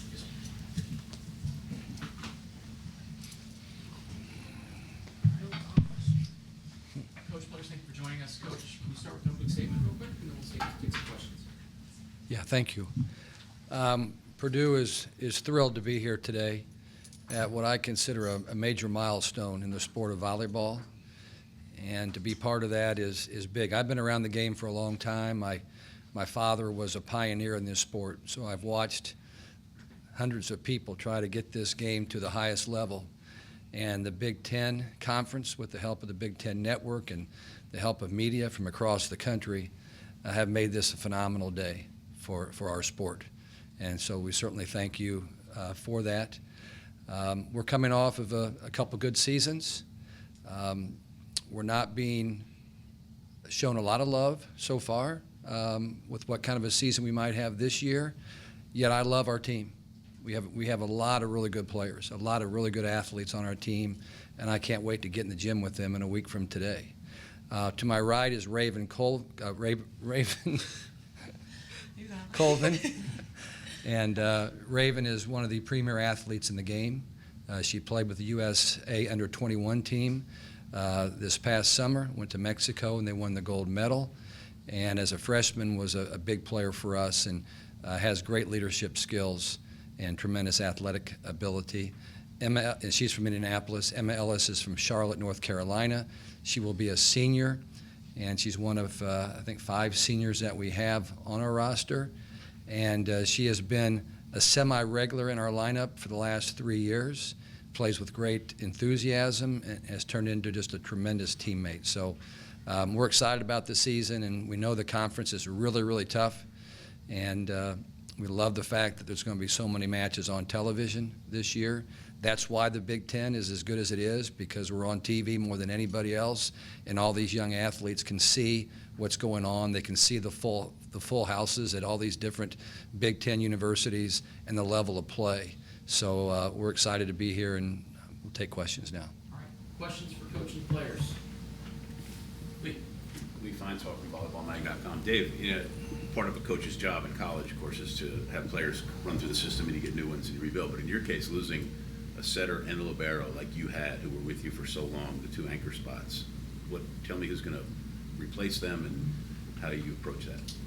Well, our focus will be on the first and second contact this year, quite a bit, from the start of the season to the end. Not that that would be anything new, because that's where the game is traditionally won and lost. But Haley Bush was our setter, 4-year starter. Jenna Otek was the libero the last couple of seasons, was the Big Ten Defensive Player of the Year 2 years ago. So those are big losses, but we lose a lot more than that as well. So our focus will be on developing a setter. We've got Meg Renner, who will be a redshirt junior. So she's been in our program for 3 years, 6'1.5" out of the state of Iowa. I think she'll be more than capable of taking this team where they need to go. We also have Grace Ballensiefer, who was a 4-year starter at Northern Illinois, that will play her 5th year at her home city in West Lafayette. And then we also have Sydney Yim, who's a redshirt freshman from the East Coast. That's also a very physical athlete. So that's where our setting will take place. But we're going to have to train a lot and really work with those people. And then our backcourt, you lose Horning, who's been around for 4 years. You lose Otek, who's been around for 5 years. And, we're going to rely a lot on Madi Skimmerhorn, who's probably will start the season as our libero. And we have another Horning that's coming along the way, Allie Horning, that was highly recruited and will be a backcourt player for us and will compete for the libero position as well. And then we think some of our outside hitters are going to have to step in and pass the ball as well. And we have, as well as having Emma Ellis on the left side and Maddie Chin on the left side and Maddie Cook, who will all be seniors, we have a couple of really good freshmen that are going to compete for those positions as well. Other questions for coach and players? I do have a question on Zoom. Raven, this is for you. Growing up in an athletic family and your family connection to Purdue, how excited are you to be at Purdue and also knowing that your little brother will be at Purdue playing basketball? Sorry. I think it's just a really cool experience and opportunity. Not a lot of people get that chance to be a legacy kid at a university, and I think just being able to represent my family and represent them in the best way possible, and just as a family we get to now have a conversation about Purdue all the time, and we get to grow closer as a family, and I'm really excited for my brother to come. I think he'll love it at Purdue, and I'm just most excited to have more time with him, just growing older and things like that. So. Other questions? In the back. Daniel Gilman with 6 Rotations. For Coach, with the addition of Volleyball World now broadcasting over 70 matches this year, do you think that there will be an increase in international talent in the Big Ten moving forward? I know Purdue hasn't seen too many non-Americans playing recently. Well, there seems to be a small trend going that direction, and I think NIL money can change that as well to draw some more international players. I think we have the best players in the world in the United States, to be honest with you. They're developed, they're trained extremely well, very athletic, and doesn't mean we won't go after the right international player, but at this point in time, we feel like we can find tremendous athletes in America. Lincoln Arneal, Omaha World Herald. Raven and Emma, how much do last year's experiences carry over with how much roster turnover you had? I mean, you made the regional final, you beat Wisconsin, the national champion twice. How much does that carry over to this season? I think, a lot of us have been through it. Both of us and a lot of the girls on the team now were able to be in those moments, and I think our experience and I think we're a really motivated team in general. So I think that will definitely kind of carry over and just kind of it's kind of a new start, kind of we can build a team from what we're envisioning, things like that. I agree with Emma. I think just being motivated about these new games and just a new team and being able to pave our own path in a way and kind of just show people what we're made of with just new people and having fun with the creativity of having a new team. So. Other questions? Yep. Dave, this league is such a grind, and the champion came from this league last year, runner-up, 4 Elite Eights. Are you expecting more of the same this year? Just in terms of the grind? Yeah, 20 straight years of it. Yeah, I don't think anything will change as far as how tough every match will be, and the key to winning is going to be how tough is your team. There'll be a lot of close matches, a lot of close games, and the teams that can persevere will certainly be successful. I don't know that the teams will be as talented player per player as they were a year ago. There were so many great individual players in this league a year ago. A lot of them were 5th-year players, and some of those are playing on the national team right now. So it was a great league a year ago. I think the competition will be as fierce It'll be more balanced from top to bottom, or at least 1 through 10. I don't know if there'll be as much talent on the floor as there was a year ago. More questions for Coach and the players? All right, going once, going twice. Pat Henderson from the American Volleyball Coaches Association. Coach Shondell, I know you talked a little bit about the impact of today and, you know, what this means for the sport of women's volleyball, but I would just like to hear from your players as to what they think about being here and just being part of this day. I think it's a really cool experience and opportunity just to get publicity out about Purdue volleyball, and it's an honor to be here and be one of the first women to be here from Purdue volleyball and just Big Ten in general, and I think it's just really cool to pave the way for like younger girls to do this for the next years to come. Yeah, definitely agree with Raven. Also kind of representing, showing who Purdue is. It's a really good school. Just being excited to represent like what we're trying to show, who we really are, and also just kind of, you know, hopefully empowering other girls or other people to, you know, kind of step outside your comfort zone or just do what you really love. Coach, we have a question on Zoom for you. Congratulations on your family being involved in volleyball for so long, and especially your dad's influence on the game. Watching how much college talent that's come out of the Muncie area, how proud are you of that? Well, you know, I grew up in Muncie, spent 45 years there. My dad was kind of the pioneer of all that in Muncie. He was a head men's coach at Ball State, and then so many people that went to Ball State then went out and taught the game. And a lot of them stayed in Muncie, and we were so proud of our community that as high school coaches, which I was for 21 years, and my brother for longer than that, and Wes Lyon and Mike Lingenfelder and so many others that are outstanding coaches. We didn't care if we were coaching somebody else's player during club season with the Munciana Volleyball Club. We just wanted the players in our community to have great success and build something special. And we did that. And my dad was never involved in the Munciana program. He just sat back and watched and was proud of what happened. And obviously Kelly Sheffield from Ball State was part of that group, but learned the game in Muncie, and Craig Skinner the year before that, both were national champions. So something everybody that's involved in volleyball from that community is extremely proud of. Pete? Sure. Pete Ferry, Big Ten Plus. What is it about Purdue that makes so many players not only want to go there, but stay there? And the reason I say that is I followed Purdue back to the Sam Epinesa era, you know, quite a few years ago, and, you know, the success in her family, it translates to today's game and your team. So for the player and coaches, what is it that not only makes you want to go there, but stay there? For me, it was just the experience of Dave, Kat, and John, and just the history that they've had and how long they've been together.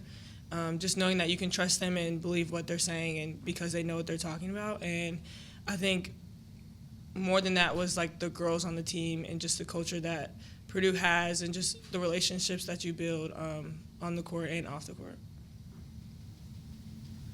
I would say the support or the community around our sport, especially at Purdue. You know, we have our own student section, the Boiler Block Party, and just like the love that people show for us, show for the sport in general, it's just incredible. And like you can feel it day in and day out, whether like you're like on the street or whether you're in the gym. Just the support and the love is awesome. Time for a couple more questions for coach and players. Matt. Sure. Well, Matt Brown, Extra Points, and D1 Ticker. I'm curious for the three of you, what do you think about the Big Ten getting a little bit bigger now in the coming years, given how competitive this league already is from a volleyball perspective? I was surprised when I first heard about it. There was nobody let the cat out of the bag early. I mean, it was kind of a shock when I first saw it. But we have the best conference in the country. A lot of people want to be in it.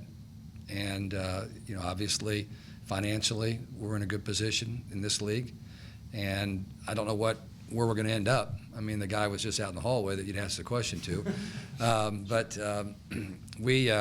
We're fine with where we are right now.